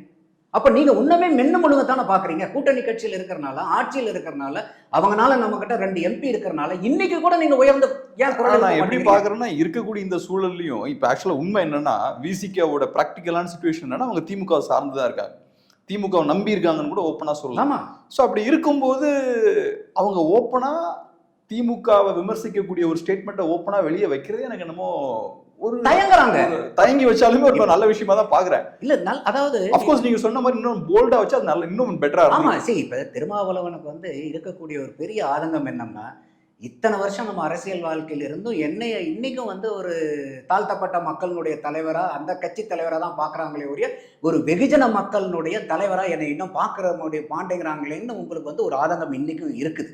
அது நம்மளால ஒரு பல பேட்டிகள்ல பார்க்க முடியும். ஆனா நீங்க இன்னைக்கு ஒரு கள்ளச்சாராய சாவு நடந்தது, 65 பேர் இங்க இறந்தாங்க நம்ம கள்ளக்குறிச்சியில். அதுல பெரும்பாலான ஆளுங்க வந்து பாத்தீங்கன்னா இந்த பட்டியலின மக்கள் தான் வந்து அதுல இருக்காங்க. அதுக்கு கூட நீங்க வந்து ஒரு அடையாள ஒரு நாள் போராட்டம் பண்ணிட்டு நீங்க வந்து அதோட விட்டுட்டீங்களே. அப்போ நீங்க இன்னைக்கும் வந்து அதே மாதிரி இன்னைக்கு வந்து நம்மளே இவ்வளவு லிஸ்ட் அவுட் பண்றோம், எந்தெந்த இடத்துல வந்து இந்த பட்டியலின மக்களுக்கு நடந்த வன்கொடுமைகளை வந்து என்னென்னங்கிறது நம்மளுடைய அறிவிக்கை இவ்வளவு இருக்கும்போது அவங்க வந்து இன்னும் நிறைய லிஸ்ட் இருக்கும் அவங்க கிட்ட, நமக்கு தெரியாத லிஸ்ட் எல்லாம் அவங்க கிட்ட இருக்கும். அப்போ நீங்க இந்த டைம்ல வந்து உங்களுக்கு ஒரு ஒரு பொலிட்டிக்கல் ப்ரெஷர் நீங்க கொடுக்க வேண்டாமா? அப்போ உங்களை வந்து எப்பயுமே வந்து ஒரு வாக்கு வங்கி அரசியலாவே பயன்படுத்துறதுக்கு நீங்க ஏன் அலோவ் பண்றீங்க? அப்போ உங்ககிட்ட இருக்கக்கூடிய இந்த 2.5% வாக்குக்காக தான் அவங்க உங்களை வச்சிருக்காங்க கூட்டணி கட்சியிலன்னா, இந்த 2.5% மக்களுக்காக நீங்க ஏன் ஓங்கி ஒழிக்க மாட்டேங்கிறீங்கிறதா என்னுடைய கேள்வி. அப்ப அதுலயே அந்த ஒரு கள்ளச்சாராயம் அந்த ஆர்ப்பாட்டத்தில் கூட சொல்றாரு, நானும் குற்றவாளி தாங்கிறார். இந்த டாஸ்மாகை வந்து நான் மூடி இருந்திருக்கணும், இதுக்காக போராடி இருந்திருக்கணும், இதுக்கு நானும் ஒரு குற்றவாளி அப்படின்னு சொல்றாரு. ஃபேண்டாஸ்டிக். ஆனா என்ன ஆக்ஷன்? அதுக்காக என்ன போராட்டம் நீங்க பண்றீங்க? அப்ப நீங்க நான் பொறுப்பேற்றுக்கிறேன்னா என்ன அர்த்தம்? அந்த சால்வ் பண்ணணும் இல்லையா? நீங்க பிராக்டிகலா என்ன எதிர்பார்க்குறீங்க? இப்ப கூட்டணியில இருந்துகிட்டே நீங்க போராட்டங்கள் நடத்துங்கன்னு சொல்றீங்களா? அது எப்படி? கூட்டணிங்கிறதே எதுக்காக? நீங்க வந்து ஒரு கூட்டணி ஆட்சியில நீங்க கூட்டு சேர்ந்து நீங்க உங்களால தான் அவங்களை இன்னைக்கு சீஃப் மினிஸ்டர் ஆயிருக்காங்க. கரெக்டா இல்லையா? இப்போ கூட்டணி கட்சிகளுடைய ஒவ்வொரு வாக்கு அவங்களுக்கு விழுந்திருக்கா இல்லையா? அப்போ இன்னைக்கு திமுகவுக்கு என்ன ரெஸ்பான்சிபிலிட்டி அக்கௌண்டபிலிட்டி இருக்கோ அதை வந்து கூட்டணி கட்சிக்கு ஃபிக்ஸ் பண்ணணுமா கூடாதா? ஏன்னா உங்களோட சேர்ந்து தானே ஃபைட் பண்ணாங்க எலெக்ஷனை. உங்களால தானே உங்களுக்காக ஓட்டு போட்டவங்க பூரா அவங்களுக்கு அந்த ஓட்டு போட்டுருக்கு. அப்போ இதை சிங்கிளா டிஎம்கே மட்டும் சிங்கிள் அவுட் எப்படி பண்ண முடியும்? அந்த ரெஸ்பான்சிபிலிட்டி காங்கிரஸுக்கும் உண்டு, விசிகாவுக்கும் உண்டு, கம்யூனிஸ்டுகளுக்கும் உண்டு தானே. சரி, இப்போ விசிகேவை பொறுத்தளவில் விசிகே வந்து டிஎம்கே அலையன்ஸுக்கு ஒரு வேல்யூ ஆட் பண்ணுறாங்க. அவங்க ஒடுக்கப்பட்ட மக்களோட வாக்குகளை டிஎம்கே அலையன்ஸுக்குள்ளே கொண்டு வராங்க. ஸோ இப்போ கேள்வி என்னன்னா, விசிகேவை பொறுத்தளவு அவங்க டிஎம்கேவோட தான் இருக்காங்க. பட் தலித் மக்களுக்கு எதிரான அட்ராசிட்டிஸ் தமிழ்நாட்டில் அதிகரிச்சுட்டே இருக்கு. ஸோ இப்போ ஒடுக்கப்பட்ட மக்கள் இதை எப்படி பார்ப்பாங்க? விசிகே இங்கே இருக்காங்கன்றதுக்காக அவங்க திமுக அலையன்ஸுக்கு சப்போர்ட் பண்ணுவாங்கன்னு நினைக்கிறீங்களா? இல்லாட்டி தலித் சப்போர்ட் வந்து திமுக அலையன்ஸ் வந்து கொஞ்சம் கணிசமாக வெளில போகிறதுக்கான வாய்ப்பு இருக்கா? கண்டிப்பாக இந்த மாதிரி பண்ணிட்டு இருந்தாங்கன்னா திருமாவளவன் வந்து he will face the consequences. ஏன்னா மக்கள் வந்து எல்லா நேரத்திலுமே பொறுமையாக இருக்க மாட்டாங்க. ஒரு தலைவருக்கு கட்டுப்பட்டு இருக்கிறதுக்கு நல்லா, திருமாவளவன் ஒரு நல்ல தலைவர், எனக்கும் அவர் மேலே வந்து ஒரு நல்ல அபிப்பிராயம், நல்ல ஒப்பீனியன்ஸ்லாம் இருக்குது. பட் இருந்தாலும் இப்போ இருக்கிறது வந்து இந்த ரொம்ப அட்ராசிட்டிஸ் இதெல்லாம். நீங்கள் வந்து குரல் கொடுக்கணும் உங்கள் மக்களுக்காக. நீங்கள் வந்து உங்கள் மக்களுக்காக இல்லை, எல்லா மக்களுக்காகவும் நீங்கள் குரல் கொடுக்கணும். ஆனால் இன்னைக்கு வந்து அவங்க வந்து இன்னைக்கு பாதிக்கப்படுறாங்கும் போது இன்னும் நீங்கள் கூட்டணியை வச்சுக்கிட்டு கூட்டணி கட்சியாக இருக்கிறனால வந்து நீங்கள் வந்து எப்படி வந்து நம்ம அதை எடுத்துக்க முடியும்? இப்போ மற்ற இடத்துல ஏதோ ஒரு பிரச்சனைன்னா இறங்கி அடிக்கிறீங்கல்ல. இன்னைக்கு ஏதோ ஒரு சென்ட்ரல் கவர்மெண்ட்னால ஒரு ப்ராப்ளம்னா இவங்க சாதாரணமாக போராடுறாங்களா? கம்யூனிஸ்டுகள் ஆகட்டும், இல்லை வந்து விசிகேவாகட்டும், அந்த திமுக கூட்டணி கட்சியெல்லாம் ரொம்ப அடக்கி இப்படி வாசிக்கிற மாதிரி தான் வாசிக்கிறாங்களா? அப்போ நீங்கள் இன்னைக்கு வந்து நீங்கள் ஆமாம் இது போலீஸ்காரங்க தப்பு பண்ணுறாங்கும் போது இந்த ஆட்சியாளர்கள் மேலே இன்னைக்கு வரைக்கும் நீங்கள் ஏதாவது சொல்லியிருக்கீங்களா? அப்போ இப்போ கூட நீங்கள் வந்து இவர் ரஞ்சித்தை பற்றி சொன்னீங்க. ரஞ்சித் நான் உங்களுக்காக திமுகவுக்காக தான் நாங்கள் ஓட்டு போட்டோம், நானே கூட என்னுடைய ஓட்டை திமுகவுக்கு வரணுங்கிறதுக்காக போட்டேன். எங்கே வந்து ஒரு கண்டனம், ஒரு கடினமான குரல் அந்த டோன் இருக்கா அரசாங்கத்துக்கு எதிர்த்தாப்புல? அப்போ இன்னைக்கும் என்னதான் நடந்தாலும் நம்ம வந்து என்ன வேணா பண்ணாலும் இவங்கெல்லாம் நம்ம கிட்ட தான் இருப்பாங்க, நம்மளாம் போக மாட்டாங்க. ஏன் அந்த கடுமையான டோன் யார்ட்டு வர மாட்டேங்குன்னு நினைக்கிறீங்க? எல்லாம் ரொம்ப டிஃபென்சிவா ப்ளே பண்றாங்கன்னு நினைக்கிறீங்க? அதுதான் அதாவது ஒரு சேலஞ்ச் என்னன்னா, இந்த அலையன்ஸுக்குள்ளார எப்பயுமே ஒரு குறிப்பிட்ட பீரியடுக்கு மேலே நீங்கள் வந்து ஒரு அலையன்ஸில் இருந்தீங்கன்னா, எந்த கட்சி பெரிய கட்சியோட நீங்கள் அலையன்ஸ் இருக்கும் அவங்க வந்து உங்களை ஸ்வீகரிச்சிருவாங்க. இன்னைக்கு வந்து திருமாவளவன் வெளியே வரணும்னா கூட இருக்கிற ஆள் வெளியே வர மாட்டாங்க. ஏன்னா அதனுடைய நிலைமையை தான் 2019 பார்த்தோம். ரவிக்குமார் யாரு? விசிகேல திருமாவளவன் கட்சியினுடைய பொதுச் செயலாளர், கரெக்டா? அவரை வந்து நீங்க திமுகவினுடைய உதயசூரியன் சின்னத்துல போய் இல்லை நிறுத்திட்டீங்க போன தடவை. அப்ப அவருக்கு கட்சி தலைவர்னு யார் சைன் போட்டிருப்பாங்க உங்களுக்கு தேர்தலில் நிக்கிறதுக்கு? ஸ்டாலின் தான் கையெழுத்து போட்டிருப்பாரு. அப்போ நீங்க எவ்வளோக்கு எவ்வளோ கூட்டணியில் நீங்க எவ்வளோக்கு எவ்வளோ அதிகமான காலங்கள் இருக்கிறீங்களோ உங்க கட்சிக்காரன் பூரா திமுக காரனாயிரும். இதே நீங்க அதிமுக இருந்தீங்கன்னாலும் அதே நடக்கும் ஒரு குறிப்பிட்ட பீரியடுக்கு மேல இருக்கும்போது. இதே தான் இன்னைக்கு காங்கிரஸ்க்கு நடக்குது. இன்னைக்கு காங்கிரஸ்ல வந்து இருக்கக்கூடிய இளங்கோவன் வந்து ஸ்டாலினை பார்த்து ஆட்சியை பார்த்து காமராஜரோட ஆட்சின்னு சொல்ற அளவுக்கு இன்னைக்கு தரங்கட்டு போச்சுல காங்கிரஸ்ல. எதனால நடந்தது இது? இவ்வளவு நாள் கூடவே இருக்கிறனால. ஏன்னா அவருக்கு வந்து பாத்தீங்கன்னா அவர்னால இவங்க ஆயிரக்கணக்கான கோடி செலவு பண்ணி ஈரோடு கிழக்குல இருந்து அவரை ஜெயிக்க வச்சு எம்எல்ஏவா பண்ணாங்க. அங்கே வந்து பாத்தீங்கன்னாக்கா பீட்டர் அல்போன்ஸ் ஒருத்தர் இருப்பார் காங்கிரஸ்ல. அவருக்கு வந்து திமுக அவங்களுடைய ஆட்சியில் ஏதோ ஒரு பதவியை கொடுத்து ஏதோ ஒரு பொசிஷனை கொடுத்து அவங்கள வச்சிருக்கும் போது நீங்க கட்சிக்காக ஒரு குரல்ல வந்து காங்கிரஸ்ல ஒரு அந்த காங்கிரஸுடைய தலைவரே எழுப்புனா கூட அதை அடிக்கிறதுக்கு உள்ளார ஆளுங்க வச்சிருக்காங்கல்ல. அப்ப இதெல்லாம் வந்து கூட்டணி கட்சிகள் சிந்திக்கணும், ஆழமா சிந்திக்கணும். ஐயோ நம்ம இப்படி இருக்கிறனால உங்களுக்கு 2 சீட்டு 10 சீட்டுக்கு உட்காந்துருக்காது. இந்த 2 சீட்டு நான் முதலே சொன்ன மாதிரி 2026 களம். அவங்களுக்கு வேற என்ன ஆப்ஷன் இருக்குன்னு நினைக்கிறீங்க? இப்ப திமுக இல்லைன்னு வச்சுப்போம், வேற விசிகேக்கு வேற என்ன ஆப்ஷன் இருக்கு? இன்னைக்கு வந்து பாத்தீங்கன்னாக்கா இப்ப புதுசா அரசியலுக்குள்ளார வர்றது வந்து விஜய் வர்றாரு. நாம் தமிழர் தனியா ஃபைட் பண்ணிருக்காங்க. நாம் தமிழர் ஆல்ரெடி என்ன சொல்லியிருக்காரு, நான் தம்பிக்காக ஓப்பன் த டோர்ன்ட்டார். அப்ப சீமான் வந்து விஜயோட கூட்டணி போடுறதுக்கு ரொம்ப ஓப்பனா இருக்கார். சீமானு இங்க இருக்கக்கூடிய அத்தனை கட்சிகளையும் எதிர்த்து தான் ஃபைட் பண்றாரு. திமுக, அண்ணா திமுக, பிஜேபி, காங்கிரஸ் எல்லாத்தையுமே எதிர்க்கிறாரு. ஏன்னா இவங்க எல்லாமே ஆண்ட கட்சி, ஆண்டுட்டு இருக்கக்கூடிய கட்சி. விஜயும் உள்ளார வர்றாரு. விஜயம் வந்து இருக்கக்கூடிய ஏதோ ஒரு கட்சியில போய் கூட்டணி வைக்க முடியும்னு நினைக்கிறீங்களா? நிறைய பேச்சுகள் இருக்கு. அண்ணா திமுக கூட போவாரு, இவங்க காங்கிரஸ் கூட போவாருன்னு. பட் அவங்களெல்லாம் நீங்க போய் கருத்தை வலுப்படுத்துறதுக்கு விஜய் உள்ளாரே வர வேண்டியது இல்லையே. Why you are needed. அப்ப நீங்க வந்து ஒரு அரசியல் மாற்றம், ஆட்சி மாற்றத்துக்கு தானே நீங்க வரீங்க உள்ளார. அப்ப இந்த 2 பேருக்குமே ஒரு நேச்சுரல் அலையா யார் இருக்க முடியும்? சீமானும் விஜயும் சேர முடியும். இன்னைக்கு வந்து பாத்தீங்கன்னா சீமானுக்கு வந்து 8.1% நம்மளுடைய எலெக்ஷன் நடந்துச்சு. அதுவும் மைக் சின்னத்துல வாங்கினார். நார்மலா இது என்னுடைய பழைய நேர்காணல்கள்ல பல இது நான் 2026 வியூகங்களை பத்தி சொல்லியிருக்கேன். ஸோ இது வந்து பார்த்தீங்கன்னாக்கா ஒரு விவசாய சின்னம் கிடைச்சதா இது 10% ரீச் பண்ணியிருப்பார், டபுள் டிஜிட் ரீச் பண்ணியிருப்பாருங்கிறது என்னுடைய கணிப்பு. இன்னைக்கு விஜய் உள்ளார வரும்போது எப்படி இருந்தாலும் ஒரு 10 to 15% ஓட் ஷேர் இருக்கும் விஜய்க்கு. ஏன்னா இன்னைக்கு வந்து நமக்கு 6.25 கோடி மக்கள் வாக்காளர்கள் இருக்காங்க. இதில் வந்து நம்மளுடைய போலிங் வந்து பார்த்தீங்கன்னா வெறும் 70% தான் போலிங் ஆகுது. அப்போ இந்த 70% போலிங் ஆகிறதுல நீங்கள் ஒரு 15% அடிச்சிங்கன்னா கூட ஒரு 65 லட்சம் வாக்காளர். இன்னைக்கு விஜய்க்கு இருக்கக்கூடிய மாஸ் எவ்வளோ பெரிய மாஸ் ஹீரோங்கிறது நம்ம எல்லாத்துக்குமே தெரிஞ்சது தான். எல்லாருமே கேள்வி கேட்பாங்க, அதாவது ரசிகர்கள் பூரா ஓட்டு போட்டுருவாங்களா அப்படின்னு. அந்த வயசில் இருக்கக்கூடிய விஜய் ரசிகர்கள் வாக்காளர்களை அப்படியே ஓட்ட மாறுறதுக்கு ஹையர் பாசிபிலிட்டிஸ். ரஜினி வந்து அந்த காலத்தில் 96 நின்று இருந்தாருன்னா வாக்குகள் கன்வர்ஷன் ஆயிருக்கும். ஆனால் இப்போ அதே ரஜினி போன தடவை வரேன்னு சொல்லிட்டு வந்திருக்கும் போது அந்த அளவுக்கு கன்வர்ஷன் கிடைக்குமானா கிடைக்காது. ஏன்னா உங்களுக்கு வயதாக வயதாக உங்களுடைய சிந்தனைகள் மாறும், எக்ஸ்பீரியன்சஸ் மாறும், எக்ஸ்போஷர் மாறும். நீங்கள் பல கோணத்தில் வந்து திங்க் பண்ணிட்டு நீங்கள் ரசிக்கிறது வேறடா, அதுக்கப்புறம் நம்ம ஓட்டு நம்ம இப்படி போடலான்டான்னு யோசிப்பீங்க. ஆனால் அங்கே இருக்கிறது பூராமல் இளவட்டம். அதில் என்ன சிக்கல்னா சார், இப்போ ஒன்று விஜய் சைட்லேருந்து நம்ம கிளாரிட்டி இல்லை, நம்ம அவங்க சைட்லேருந்து பாசிட்டிவாக எந்த சிக்னலுமே வரல, நாங்கள் சீமான் அவர்களோட கூட்டணி வைக்க ரெடியாக இருக்கும் அப்படின்ற எந்த சிக்னலும் வரல. ரெண்டாவது சிஎம் கேண்டிடேட் யார் இப்படின்ற குழப்பங்கள்லாம் இருக்குது. ஸோ இப்போ விஜய் அவர்களும் சீமான் அவர்களும் ஒன்று சேர்றதுல நிறைய குழப்பங்கள் இருக்குது, அன்சர்டனிட்டிஸ் இருக்குது. அது நம்ம தெளிவாக கான்க்ரீட்டாக சொல்ல முடியாது, நடக்கும், ஏகப்பட்ட பிரச்சனைகள் இருக்குது. ஸோ இப்போ இதெல்லாம் நம்பி விசிகனால வெளியே வர முடியுமா? ஸோ இவங்க 2 பேரும் கட்சி ஆரம்பிப்பாங்க, இவங்க கட்சி ஒரு கூட்டணி வைப்பாங்க, நம்ம அதை நம்பி திமுக பகைச்சிட்டு வெளில வரலாம் அப்படின்ற மாதிரி விசிக யோசிக்க முடியுமா? இல்லை, கண்டிப்பாக நீங்கள் சொல்கிற மாதிரி ஒன்றும் எலெக்ஷனுக்கு 2 வருஷம் இருக்குது. அதுக்கு முன்னாடி இப்போ விஜயும் வந்து கூட்டணி அனௌன்ஸ் பண்ணணுங்கிற அவசியமும் கிடையாது. பட் நான் எந்த கோணத்தில் பார்க்குறேன்னா, என்னென்ன probabilities, what are all the permutation combinations இருக்குங்கிறதா நம்மள மாதிரி ஆளுங்க நம்ம பார்க்குறோம். அப்படி பார்க்குற பட்சத்தில் இருக்கக்கூடிய நேச்சுரலாகவே ஒரு அலையன்ஸ் யாருக்கிட்ட வர்றதுக்கு வாய்ப்பு இருக்குன்னா விஜய் அண்ட் சீமான். நீங்கள் கேட்டீங்க யார் வந்து சீஃப் மினிஸ்டர் கேண்டிடேட்டுங்கிறது, அந்த ஈகோவே உங்களுக்குள்ளார வரக்கூடாதுங்கிறேன். ஏன்னா உங்களுக்கு ஒரே எதிரி இருக்கக்கூடிய ஆட்சியாளர்களை மாற்றணும், அரசியல் மாற்றத்தை கொண்டு வரணும். இன்றைக்கி நம்ம கண்கூட நம்ம என்ன பார்த்தோம், 2024 எம்பி எலெக்ஷனில் ஐஎன்டிஏ அலையன்ஸ் வந்து பெரிய லெவலுக்கு வின் பண்ணாங்க, 233. ஓகே, ஃபார்மிடபிள் மெஜாரிட்டி இல்லை ஆட்சி அமைக்கிற அளவுக்குனாலும் பெட்டர் தேன் எக்ஸ்பெக்டட் பர்ஃபார்மன்ஸ். அந்த ஐஎன்டிஏ அலையன்ஸில் என்னுடைய பிரைம் மினிஸ்டர் கேண்டிடேட் யாருன்னு ஏதாவது அனௌன்ஸ் பண்ணாங்களா? இருக்கக்கூடிய இஷ்யூஸை தானே ஃபைட் பண்ணாங்க அவங்க. உங்களுக்கு ஆல்ரெடி செட் எக்ஸாம்பிள் இருக்குது. நீங்கள் அதுக்கு முன்னாடி எலெக்ஷனுக்கு முன்னாடி நீங்கள் போயிட்டு நான் சீமான் முதல்வர் கேண்டிடேட்டா, விஜய் முதல்வர் கேண்டிடேட்டா, திருமாவளவன் முதல்வர் கேண்டிடேட்டாங்கிறத வேண்டாம். உங்களுக்கு நீங்கள் இருக்கக்கூடிய ஆட்சியை மாற்றுங்க, முதல்ல எலெக்ஷனை ஃபைட் பண்ணுங்க. எக்ஸாம்பிள் இருக்குது ஏற்கனவே, அந்த எக்ஸாம்பிள் அடாப்ட் பண்ணுங்க, பண்ணிட்டு எலெக்ஷனை ஃபைட் பண்ணுங்க. என்னுடைய ஸ்ட்ராட்டஜி என்னன்னு கேட்டீங்கன்னா, இவங்க 2 பேரும் சேர்ந்தால் மட்டும் போதுமா, பத்தாது. பிசிகா உள்ள வரணும், அவங்ககிட்ட ஒரு 2.5% ஓட்டு இருக்குது. அதிமுகவில் இருக்கக்கூடிய விஜயகாந்த் அவர்களுடைய கட்சி தேசிய முற்போக்கு திராவிட கழகம், அவங்க 0.4%லேருந்து இப்போ 2.5% ஓட் ஷேர் வந்துருக்கு. இன்னைக்கு வந்து விஜயகாந்த் மேலே குற்றம் சொல்கிறதுக்கு தமிழ்நாட்டில் ஆளுங்களே கிடையாது. எப்பேற்பட்ட ஆளுங்களும் விஜயகாந்த் தப்புயான ஆளுன்னு சொல்ல முடியாது.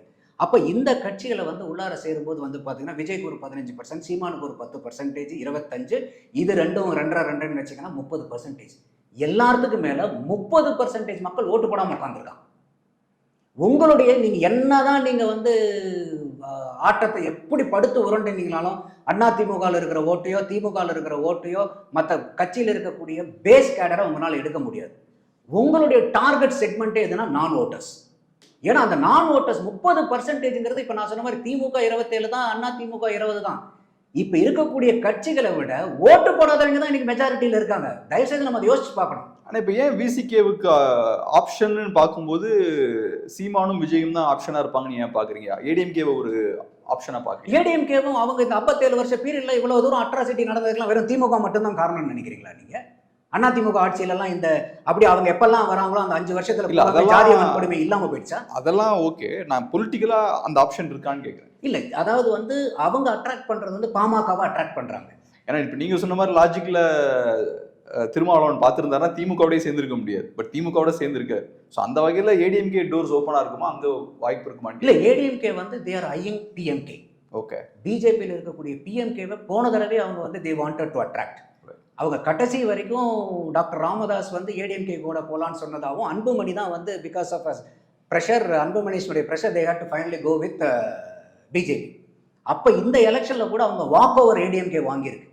அந்த வாக் ஓவர் கூட என்னன்னா பாட்டாளி மக்கள் கட்சிக்கு இன்டைரக்டாக ஹெல்ப் பண்ணி அவங்களோட தன்னுடைய கூட்டணிக்கு கூட்டுறதுக்கு ஒரு முன்னெடுப்பு நடவடிக்கையாக தான் நான் பார்க்குறேன் இது. அப்போ நீங்கள் வந்து அதிமுகவில் பாட்டாளி மக்கள் கட்சி உள்ளே போகும்போது கண்டிப்பாக விசிகே அங்கே போக முடியாது. அப்போ உங்களுக்கு வந்து பார்த்தீங்கன்னாக்கா அந்த விசிகேக்கு வந்து இந்த ஏடிஎம்கே கூட ஏன் போக முடியாதுன்னு இதுதான் காரணம். ஒன்றா அவங்க விசிகே வந்தால் பாட்டாளி மக்கள் கட்சி உள்ளார வர மாட்டாங்க, பாட்டாளி மக்கள் கட்சி இருந்தால் உள்ளார போக மாட்டாங்க. அப்போ இன்னைக்கு ஏடிஎம்கேக்கு வந்து ரொம்ப பொசிஷன் சிச்சுவேஷனல் வீக்னஸில் இருக்கிறனால 2.5 விட 4.5 பெருசு. அப்போ வந்து பிஎம்கே எடுத்திங்கன்னா உங்களுக்கு 4.5% அங்கே ஓட் ஷேர்.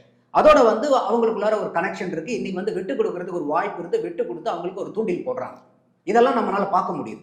அப்ப இன்னைக்கு விசிகாக்கு வந்து நீங்க ஸ்ட்ரென்தன் பண்ணணும் போது ஒரு ஆட்சி மாற்றத்தை கொண்டு வந்து நீங்க வந்து இருக்கக்கூடிய சமூக அவலங்களை எல்லாமே வந்து ஒரு அரசியல் ரீதியா நீங்க ஃபைட் பண்ணி 57 வருஷமா கிடைக்க முடியாத நியாயங்களையும் தர்மங்களையும் உங்க மக்களுக்காக நீங்க மீட்டெடுக்கணும்னா ஒரு புதிய அரசியல் மாற்றத்தினால தான் உங்களால கொண்டு வர முடியும். அப்ப அந்த புதிய அரசியல் மாற்றத்தை உங்களால எங்க கொண்டு வர முடியும்னு பாத்தீங்கன்னா சீமான் அண்ட் விஜய் இவங்க 2 பேரும் அலையன்ஸ் ஆகும்போது அதை வந்து நீங்க பவர்ஃபுல் பண்ணணும். அதே மாதிரி இவ்வளவு நாள் வந்து அவங்க டிஎம்கே கூட வண்டியே இருக்காங்கன்னா காரணம் என்னன்னா இவ்வளவு நாள் வந்து நான் சொன்ன மாதிரி திமுகனால இவங்க பலம் அடைஞ்சிட்டு இருந்தாங்க கூட்டணி கட்சி. ஆனா இன்னைக்கு 2024 தேர்தல் ரிசல்ட் என்ன சொல்லுதுன்னா கூட்டணி கட்சினாலதான் திமுக இப்ப பலமா இருக்கு. அப்ப திமுகக்கு மட்டும் பாத்தீங்கன்னா கேப்ரியல் போன 2019 எலெக்ஷன்ல அவங்க 24 தொகுதி நிக்கிறாங்க. அதுல 2 தொகுதி திருமாவளவன் ஒரு தொகுதி, கணேசமூர்த்தி ஈரோடு வந்து வைகோவனுடைய ஒன்று எடுத்திருக்கு. அப்ப 22 to 22 apple to apple compare பண்ணுங்க. போன தடவை 22, இந்த தடவை 22.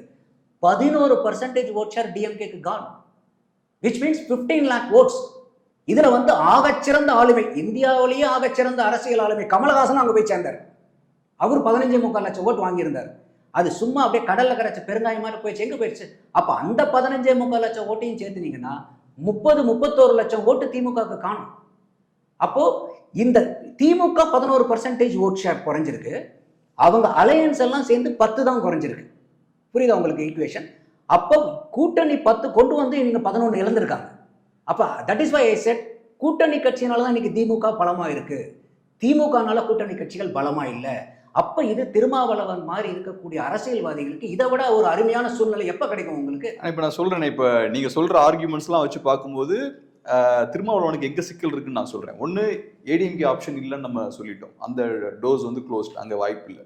இருக்கக்கூடிய ஒரே ஆப்ஷன் என்னன்னா டிவிகே பிளஸ் என்டிகே, அந்த ஆப்ஷன் தான் இருக்கு. பட் அந்த ஆப்ஷன் வந்து இன்னும் கான்கிரீட்டா ஃபைனலைஸ் ஆகலை, ஏகப்பட்ட சிக்கல்கள் இருக்கு.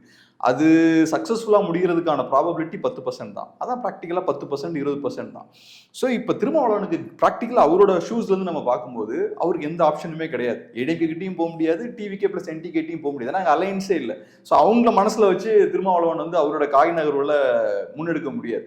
ஸோ அப்படி இருக்கும்போது இப்போ திருமாவளவனுக்கு இருக்கக்கூடிய ஒரே ஆப்ஷன் என்னன்னா டிஎம்கே தான். ஸோ இப்போ டிஎம்கே மட்டும்தான் நமக்கு ஆப்ஷனாக இருக்கும்போது அங்கே சேஃபாக கார்ட்ஸை ப்ளே பண்ண வேண்டிய பொசிஷனில் அவர் இருக்காருன்னு நினைக்கிறேன். அதனால தான் அவர் கொஞ்சம் கேர்ஃபுல்லாக ப்ளே பண்ணுறாருன்னு நினைக்கிறேன். ஏன்னா நான் டிஎம்கேல கூடிய மற்ற அலையன்ஸ் பார்ட்டிஸ்லாம் பார்க்கும்போது எம்டிஎம்கேவாக இருக்கலாம், கம்யூனிஸ்டுகளாக இருக்கலாம், அவங்கள விட திருமாவளவன் வந்து கொஞ்சம் அசர்ட்டிவாக, கொஞ்சம் அக்ரெசிவாக இருக்கிறத பார்க்க முடியுது. பட் இருந்தாலும் அவர்னால ரொம்ப அக்ரெசிவாக போக முடியாது, ஏன்னா அவருக்கு ஆப்ஷன்ஸ் இல்லை கையில். இல்லை, இது நீங்கள் சொல்கிற point correct as of now, right. But 2026 going to be complete இது. இப்போ நீங்கள் சீமான் வந்து இந்த ஸ்டேட்மெண்ட்டை விடலாம் யாருக்குமே இது வராது. நீங்கள் கட்சியில் இருக்கக்கூடிய யாரோ ஒருத்தர் 2 பேர் வந்து விஜய் கூட போகலாம், நான் தம்பி கூட போகிறதுக்கு ரெடியாக இருக்குன்னு யாரும் சொல்லலை. சீமான் சொல்கிறாரு பர்சனலாக, ஓப்பன் மீடியாவில் இஸ் டிக்ளரிங் நாங்கள் வந்து விஜய் கூட போகிறதுக்கு நாங்கள் எல்லாம் பேசிகிட்டு இருக்கோம். அங்கிருந்து வரல. இல்லை, அது வந்து என்னன்னு கேட்டிங்கன்னா, ஒரு புதுசாக வரவர் அவர் ஒன்றுமே சினிமா நடிச்சிட்டு இருக்கார். அவர் இந்த படத்தை முடிச்சுட்டு இன்னொரு படம் நடிக்கிறாரு. என்னை பொறுத்த வரைக்கும் இன்னொரு படமே நடிக்கக்கூடாது. அவர் already time is very short. 2 வருஷங்கிறது இட்ஸ் டூ ஷார்ட். அரசியலில் சொல்லுவாங்க, ஒரு நாளுங்கிறதும் ரொம்ப பெரிய நேரம், 2 வருஷங்கிறது ரொம்ப சின்ன நேரம். ஸோ அப்போ வந்து நீங்கள் இப்போவே வந்து நிர்பந்தத்துக்கு ஆளாகிறீங்கன்றாங்க. அப்போ இந்த இருக்கக்கூடிய சினிமாவை முடிச்சுட்டு கையோட இந்த ரிலீஸ் பண்ணுறதோட முடிச்சுட்டு you have to get into full fledged politics. அப்போ நீங்கள் வந்து இன்னும் கூட இருக்கிறீங்க. நான் தான் சொன்னேன், இப்போ சீமான் ஆகட்டும் விஜய் ஆகட்டும் இவங்க அலைன் பண்ண வேண்டியது காலத்தினுடைய கட்டாயம். அப்போ நீங்கள் வந்து நான் பெரியவனா நீ பெரியவனாங்கிறது ஈகோ இருந்துச்சுன்னா ஊர் 2 ஆனா கூத்தாடி கொண்டாட்டங்கிற மாதிரி திருப்பி அடுத்த எலெக்ஷன் நீங்கள் வந்து ஹிஸ்ட்ரி எடுத்து பார்த்தீங்கன்னா டிஎம்கே செகண்ட் கன்சிக்யூட்டிவ் டைம் வந்ததா ஹிஸ்ட்ரியே கிடையாது. நீங்கள் இதை பண்ணலன்னா திருப்பி you will be helping them to create a history. இவ்வளோ ப்ராப்ளம் நடந்துட்டு இருக்கக்கூடிய மத்தியிலையும் நீங்கள் திமுகவை 2வது தடவை ஒரு ஆட்சிக்கு வர வச்சிங்கன்னா அதை விட பிளண்டர் நீங்கள் பண்ண வேண்டியது என்ன இருக்குது? அப்போ வந்து நான் என்னுடைய நேர்காணல் எல்லாத்துலேயுமே சொன்னது, இன்னைக்கு விஜய் வந்து நாங்கள் தனியாக நிற்கிறோம், நாங்கள் ஆழம் பார்க்குறோம், ஓட்டு ஷேர் எவ்வளோ பார்க்குறோம், இதெல்லாம் கூட இருக்கிறவங்க எல்லாம் சொல்லுவாங்க. அரசியல் நிபுணர்களும் சொல்லுவாங்க, இல்லை நீங்கள் டெஸ்ட் பண்ணுங்க, உங்களுக்கு என்ன இருக்குன்னு பாருங்க. அதெல்லாம் பண்ணாதீங்க, அதுக்கு உண்டான சூழ்நிலை 2026 இல்லை. இதை நீங்கள் பண்ணினீங்கன்னா you are helping indirectly DMK. அப்போ நீங்கள் வந்து தனியாக ஃபைட் பண்ணால் உங்களால் வந்து ஃபார்மிடபிள் நம்பர்ஸ் எடுத்து ஆட்சி பண்ண முடியுமா? கண்டிப்பாக முடியாது.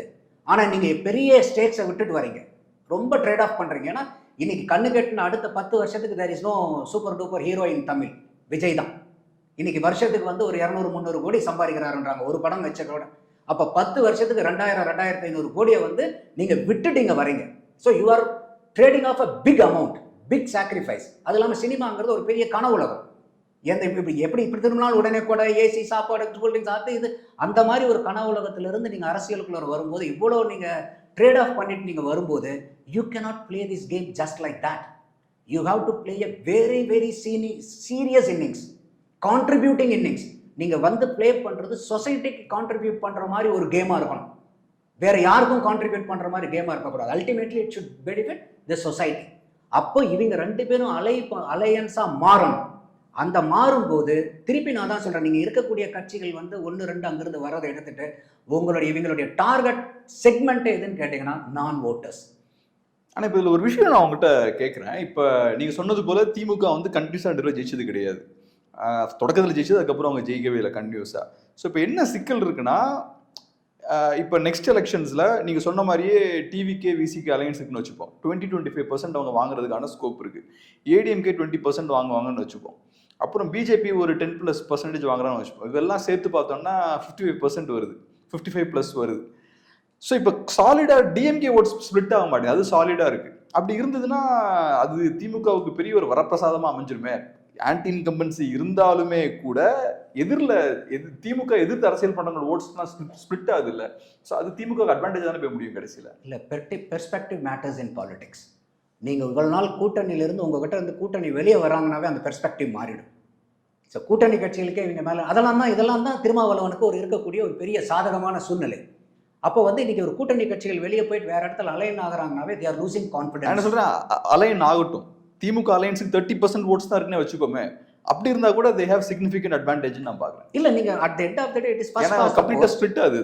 இல்லை, உங்களுக்கு வந்து ஓவராலாக இது, அதாவது வந்து பார்த்தீங்கன்னாக்கா இப்போ இந்த பர்சன்டேஜ் வரும்போது வெளியிருந்து ஓட்டர்ஸ் கொஞ்சம் உள்ளார வருவாங்க, நான் ஓட்டர்ஸ். அதான் நான் சொல்கிறேன். இப்போ வந்து ஒரு 70%ங்கிறத அட்லீஸ்ட் ஒரு 5% உள்ளார வராங்கன்னு வச்சுக்கோங்களேன். அந்த 5% will go to the new party. இருக்கக்கூடிய டிஎம்கேக்கும் அதிமுகவும் போடுற மாதிரி தான் அவன் போன தடவை வந்திருப்பானே. அவன் வந்து ஒன்றும் இந்த ஜனநாயகத்து மேலே நம்பிக்கை இல்லாமலாம் உட்காந்துருக்கலாம். அவன் இங்கே இருக்கக்கூடிய அரசியல் கட்சிகள் மேலேயும் ஆட்சி செய்கிறவங்க மேலேயும் எலெக்ஷன் சிஸ்டத்து மேலேயும் ஒரு அதிருப்தி. இந்த அதிருப்தியில் வந்து இவங்களுக்கு நான் யாரை போய் ஓட்டு போட்டு என்னடா பிரயோஜனம், கடைசியில் இவங்க கொண்டு அங்கே அடகு வைக்கிறான், அவங்க கொண்டு இங்கே அடகு வைக்கிறான், நம்மளே வந்து ஓட்டை போட்டு வாங்கி அவங்க போய் அலையன்ஸ் வச்சுக்கிறாங்க. இந்த ஒரு பெரிய டிசப்பாயின்மெண்ட் பப்ளிக் கிட்ட இருக்குது. அதுக்கு எல்லாம் அவன் காசை வாங்கிட்டு ஓட்டு போகிறான், நம்மள மாதிரி ஆளுக்கு போய் காசை செலவு பண்ணிட்டு நம்ம போய் ஓட்டு போட்டு வரோம், ஊருக்கு போயிட்டு அங்கே போயிட்டு இந்த மாதிரி ஏன் இவங்களுக்காக போய் பண்ணணுங்கிற ஒரு விரக்தியில் இருக்காங்க. அப்போ இந்த சீமானுக்காகட்டும் விஜய்க்காகட்டும் இன்னைக்கு சீமானே வந்து என்னதான் கற்றுனாலும் ஒரு ஓட் ஷேருங்கிறது வந்து ஸ்லோவாக தான் போய்கிட்டு இருக்கு, 1, 3, 6, 8. But it is really growing, that is to be appreciated. But சீமானுக்கும் வந்து இப்படியே போயிட்டு இருக்க முடியாது. இந்த 2 ரேட்டே 10 உங்களுக்குன்னா ஓவர் ஹவுஸ் முடிஞ்சு போயிடும், பால்ஸ் இருக்காது நீங்கள் ஸ்கோர் பண்ணுறதுக்கு. ஸோ அப்போ சீமானுக்கும் வந்து ஒரு குயிக் ஜம்ப் வேணும். நீங்கள் வந்து ஓகே சார் நான் இப்படி பண்ணின மாதிரி நாங்கள் இத்தனை வருஷம் 8 வருஷம் 10 வருஷம் 5 வருஷம் எலெக்ஷனில் இருக்கோம், 8 வந்துட்டு இன்னும் அடுத்த 20 வருஷத்தில் போயிட்டு 15-20 வர போகிறீங்களா? Time will not wait for no one. அப்போ நீங்களும் வந்து you are under compulsion to go for a quicker growth. Vijay மாதிரி ஆளுங்களும் உள்ளார வரும்போது he has to quickly make the dent in the politics. நீங்கள் வெயிட் அண்ட் வாட்ச் கேம்லாம் விளாண்டிங்கன்னா டைம் வில் பாஸ். ஏன்னா இன்னைக்கு அரசியல் களம் வந்து சாதகமாக இருக்குது உங்களுக்கு. இருபெரு திராவிட கட்சிகளும் பலகீனமாக இருக்காங்க. அப்போ இவங்க 2 பேரும் பலகீனமாக இருக்கும்போது ஆப்போனண்ட் வந்து பலப்படுத்த தெரியணும். அதை தான் திமுக ஒவ்வொரு டைமும் பண்ணுது. அப்போ திமுகவுக்கு வந்து பார்த்தீங்கன்னா இன்னைக்கு வரைக்கும் கூட்டணி இல்லாமல் அவங்க எலெக்ஷனை ஃபேஸ் பண்ணதே கிடையாது. எப்படியா இருந்தாலும் கூட்டணியோட தான் அவங்க எலெக்ஷனை ஃபேஸ் பண்ணியிருக்காங்க. அப்போ இதை நீங்கள் வந்து யுக்தியை கையாளணும். நீங்கள் வெறும் போயிட்டு வரட்டை கட்டு மீட்டிங், நீங்கள் 1000 மீட்டிங் 10,000 மீட்டிங் போட்டாலும் நீங்கள் ஓட்டர்ஸை வந்து உடனே அட்ராக்ட் பண்ணிட முடியாது. அவன் வெரி குட் சீமான் நல்லா பேசுகிறார், சூப்பராக பேசுகிறாருன்ட்டு கை தட்டிட்டு போயிடுவான், ஓட்டாக கன்வெர்ட் ஆகாது. அப்போ உங்களுக்கு வந்து பார்த்தீங்கன்னா ஓட் கன்வெர்ட் ஆகும், but it will take long time. அது வரைக்கும் யூ டோன்ட் ஹேவ் டைம். அப்போ நீங்கள் இங்கே வந்து ஒரு அலையன்ஸை நீங்கள் ஃபார்ம் பண்ணி ஆகணும். இங்கே இருக்கக்கூடிய மக்களை நீங்கள் 1-2 கட்சியை நீங்கள் இழுத்தாகணும். வெளியே இருக்கக்கூடிய ஃபென்ஸில் உட்கார்ந்து இருக்கக்கூடிய ஃபென்ஸ் சீட்டர்ஸை பூரா நீங்கள் அட்லீஸ்ட் ஒரு 5% வரும்போது இதே பாருங்களேன், நான் சொன்ன மாதிரி 15, 10, 25, 2.5, 30 வெளியே இருந்து 1, 5, 35% தாராளமாக நீங்கள் 30-35% ஓட்டுவீங்க.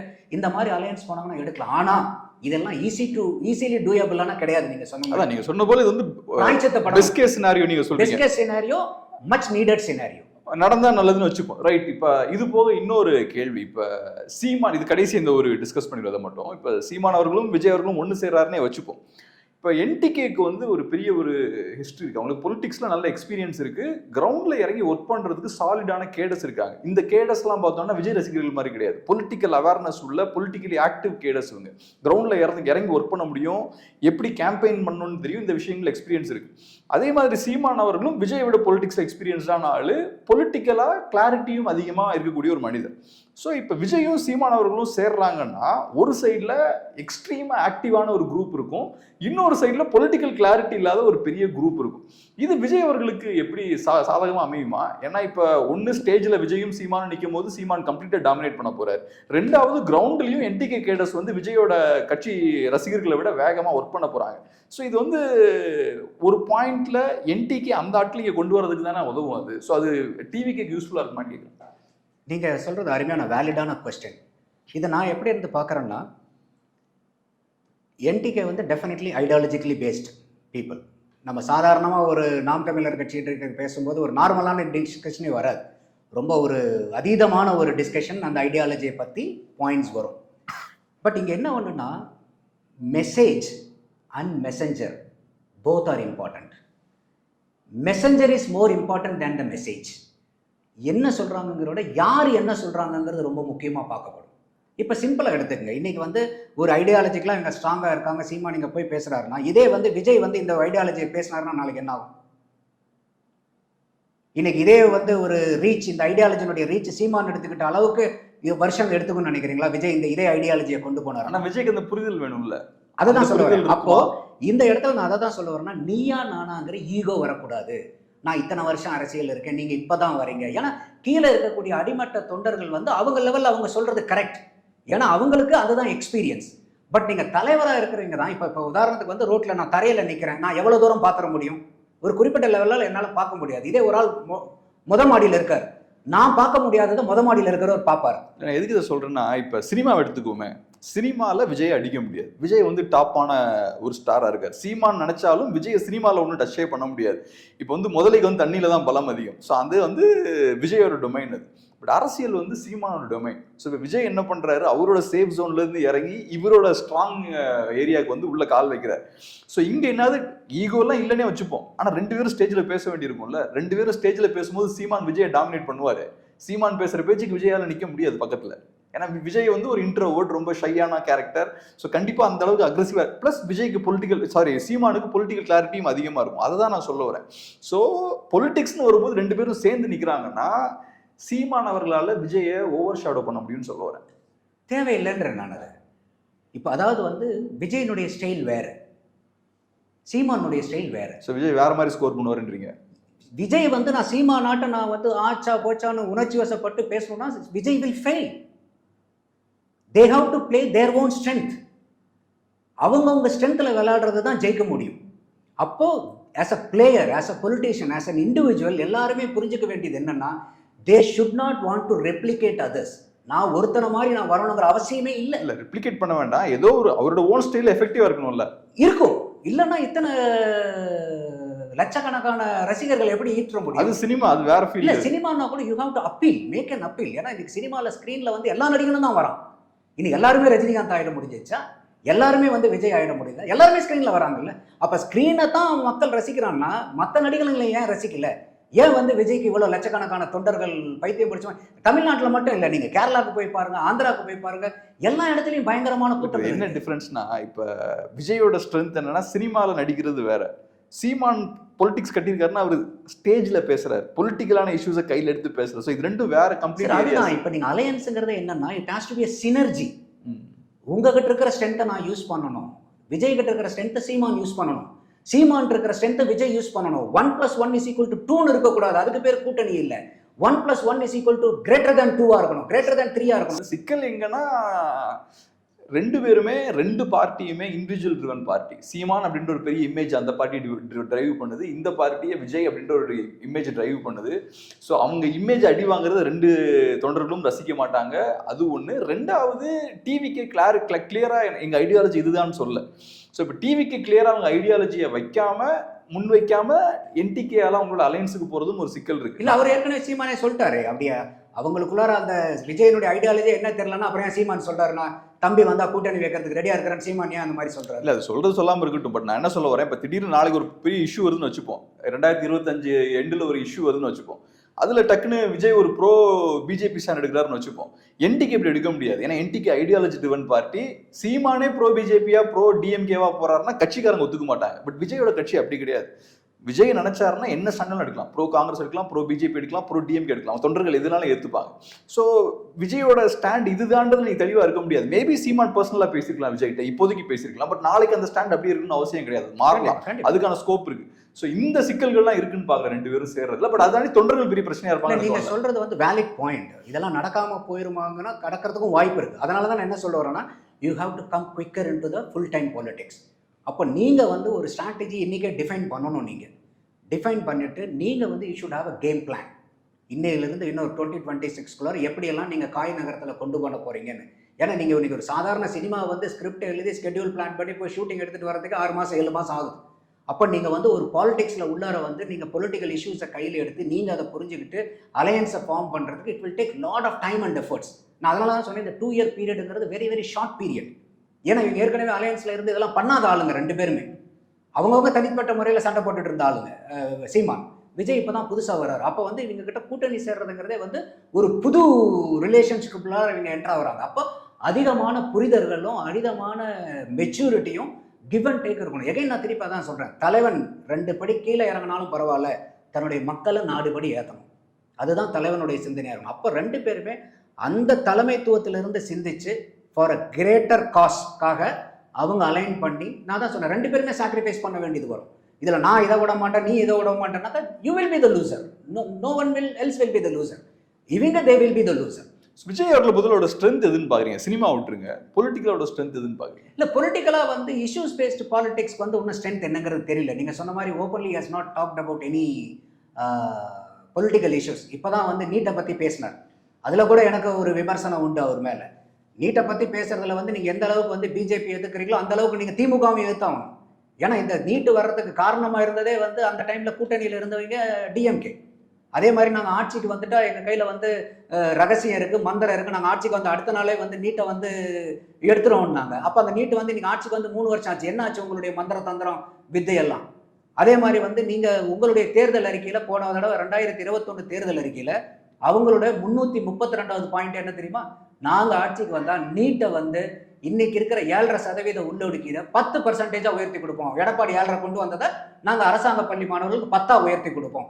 அப்போ நீங்கள் வந்து நீட்டை உண்மையாலுமே எதிர்க்கக்கூடிய ஆளாக இருந்தால் எதுக்கு 10% ஏற்றி கொடுக்குறேன்னு சொல்கிறீங்க? ஸோ அப்போ வந்து நீங்கள் ஏற்கனவே தீர்மானம் இப்பயும் ஒரு தீர்மானம் போட்டிருக்கிறீங்க. இதுக்கு முன்னாடி தீர்மானம் ஜெயிச்சு வந்த உடனே போட்டீங்களா? அதிமுக டைம்லையும் ஒரு தீர்மானம் போட்டுச்சுங்களா? அப்போ இந்த தீர்மானத்துக்குலாம் என்ன பிரயோஜனம் இருக்குது? அப்போ திருப்பி தீர்மானமே போடும்போது நீங்கள் வெள்ளை அறிக்கை விடுங்க. நீட்டுக்கு முன்னாடி வந்து எத்தனை அரசாங்க பள்ளி மாணவர்கள் கடந்த 10 வருஷத்தில் மெடிக்கல் காலேஜுக்கு போய் சேர்ந்தாங்க? இல்லை இப்போ இன்னைக்கு வந்து நீட்டு வந்ததுக்கப்புறம் எத்தனை மக்கள் இன்னைக்கு மெடிக்கல் காலேஜ் போய் சேர்ந்தாங்க? ஒரு ஒயிட் ரிப்போர்ட் கேளுங்க. அதை பார்த்தா தெரிஞ்சிடும்ல உண்மை என்னன்ட்டு.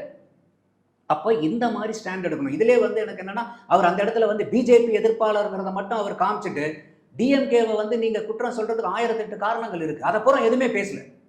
அப்போ இதெல்லாம் வந்து அவர் வந்து ஒரு சர்க்கிளாக தான் நான் பார்க்குறேன். இதே வந்து அவர் பிஜேபியும் சமதளத்தில் நான் பிஜேபி ஆதரிங்கன்னு சொல்ல, பிஜேபி எதிர்த்துட்டு அதே நேரத்தில் நீங்கள் திமுகவையும் இந்த நீட்டு விஷயத்தில் எதிர்க்கிறதுக்கு உங்களுக்கு வேலிடான பாயிண்ட்ஸ் நிறையா இருக்குது. அப்போ இது ரெண்டையும் நீங்கள் எதிர்த்திருந்தீங்கன்னா அன்னைக்கு நீங்கள் எந்த அளவுக்கு பேசப்படும் பொருளாக மாறி இருப்பீங்க தமிழ்நாட்டில். நீங்கள் விஜய் நீங்கள் இன்னொன்று என்னன்னா, நீங்கள் இன்னைக்கு தமிழ்நாட்டினுடைய அரசியலே என்ன மாற்றிட்டாங்கன்னா ஆன்டி பிஜேபி தான் இன்னைக்கு வந்து பொலிட்டிக்கல் இஷ்யூ. தமிழ்நாட்டில் வேறு எதுவுமே இல்லை. இப்போ நம்ம அப்படியே பேசின மாதிரி உங்களுக்கு வந்து அட்ராசிட்டிஸ் அகேன்ஸ்ட் எஸ்சி எஸ்டியோ இல்லை வந்து ரவுடிசமோ இல்லை வந்து லா அண்ட் ஆர்டரோ கள்ளச்சாராய பிரச்சனையோ ஒரு சொசியல் பிரச்சனையோ எந்த பிரச்சனையும் இன்னைக்கு தமிழ்நாட்டில் கிடையாது. இவங்க எப்படி கட்டமைச்சிருக்காங்கன்னா இன்னைக்கு தமிழ்நாட்டில் இருக்கக்கூடிய ஒரே அரசியல் என்னன்னா ஆன்டி பிஜேபி. அப்போ அந்த வலையில போய் விஜய் விழுந்துடக்கூடாது. அதை மாதிரி அவர் அங்கே சறுக்கில் தான் நான் பார்க்குறேன்.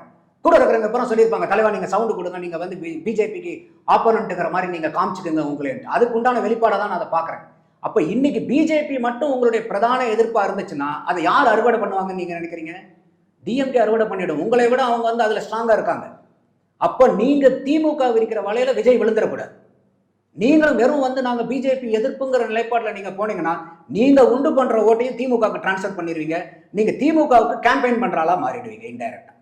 அப்ப இந்த இடத்துல தான் வந்து சீமான் வித்தியாசப்படுறாரு. எப்பயுமே அவர் வந்து பிஜேபி அடிக்கிற அளவுக்கு திமுகவை அடிச்சுக்கிட்டே இருக்கார், இங்க இருக்கக்கூடிய திராவிட கட்சிகளையும் அடிக்கிறார். பட் இப்ப நீங்க வந்து வெறும் பிஜேபிக்கு மட்டும் நாங்க எகென்ஸ்ட், அது கூட இருக்கிறவங்க எந்த அளவுக்கு வந்து அவருக்கு விஜய்க்கு அட்வைஸ் பண்ணியிருக்காங்கன்னு தெரியல ப்ராப்பரா. இந்த நீட்டை பத்தி பேசினதுல பிஜேபியை எதிர்த்துட்டு திமுகவை நான் சொன்ன இந்த 4-5 பாயிண்ட்டை வச்சு எதிர்த்திருந்தாருன்னா இன்னைக்கு விஜயனுடைய ஸ்டாண்டே பொலிட்டிக்கல், தமிழ்நாடு பொலிட்டிக்கல் ஏரினால சூப்பரா இருந்திருக்கும். இன்னைக்கு அவர் அருமையான ஸ்கோர் பண்ண வேண்டிய இடத்துல வந்து ஸ்கோர் பண்ணாம விட்டுட்டாரு. அவர் சுதாரிச்சுக்கணும். வெறும் பிஜேபி எதிர்ப்பு மட்டும் ஒரு மனநிலையில வந்தா அதை அறுவடை பண்றது திமுக கூட்டணியா தான் இருக்கும். ஏன்னா அவங்க அதுலதான் குளிர் காஞ்சிட்டு இருக்காங்க. பாப்போம் அது என்ன பண்றாங்க. நினைக்கிறேன் ஃபர்ஸ்ட் பால் ஃபேஸ் பண்ணிருக்காரு, ஆமா. அடுத்த பால் அவருக்கும் நம்ம சான்சஸ் கொடுக்கணும், டைம் இருக்கு, we have to wait and watch. But எனக்கு தெரிஞ்சு நீங்க விஜய்க்கு இருக்கிற இன்னொரு ஸ்ட்ரென்த் என்னன்னா மாஸ் ரசிகர்கள், மக்களுடைய சப்போர்ட் வந்து இருக்கு அவங்களுக்கு. அந்த சப்போர்ட் வந்து அவருக்கு வந்து ஒரு பெரிய பலமா அமையும். அது ரொம்ப நன்றி. உங்க பிஸியான டைம் நல்ல ஒரு பேட்டி கொடுக்க ரொம்ப நன்றி. தேங்க்யூ. நன்றி கேப்ரியல். தேங்க்யூ.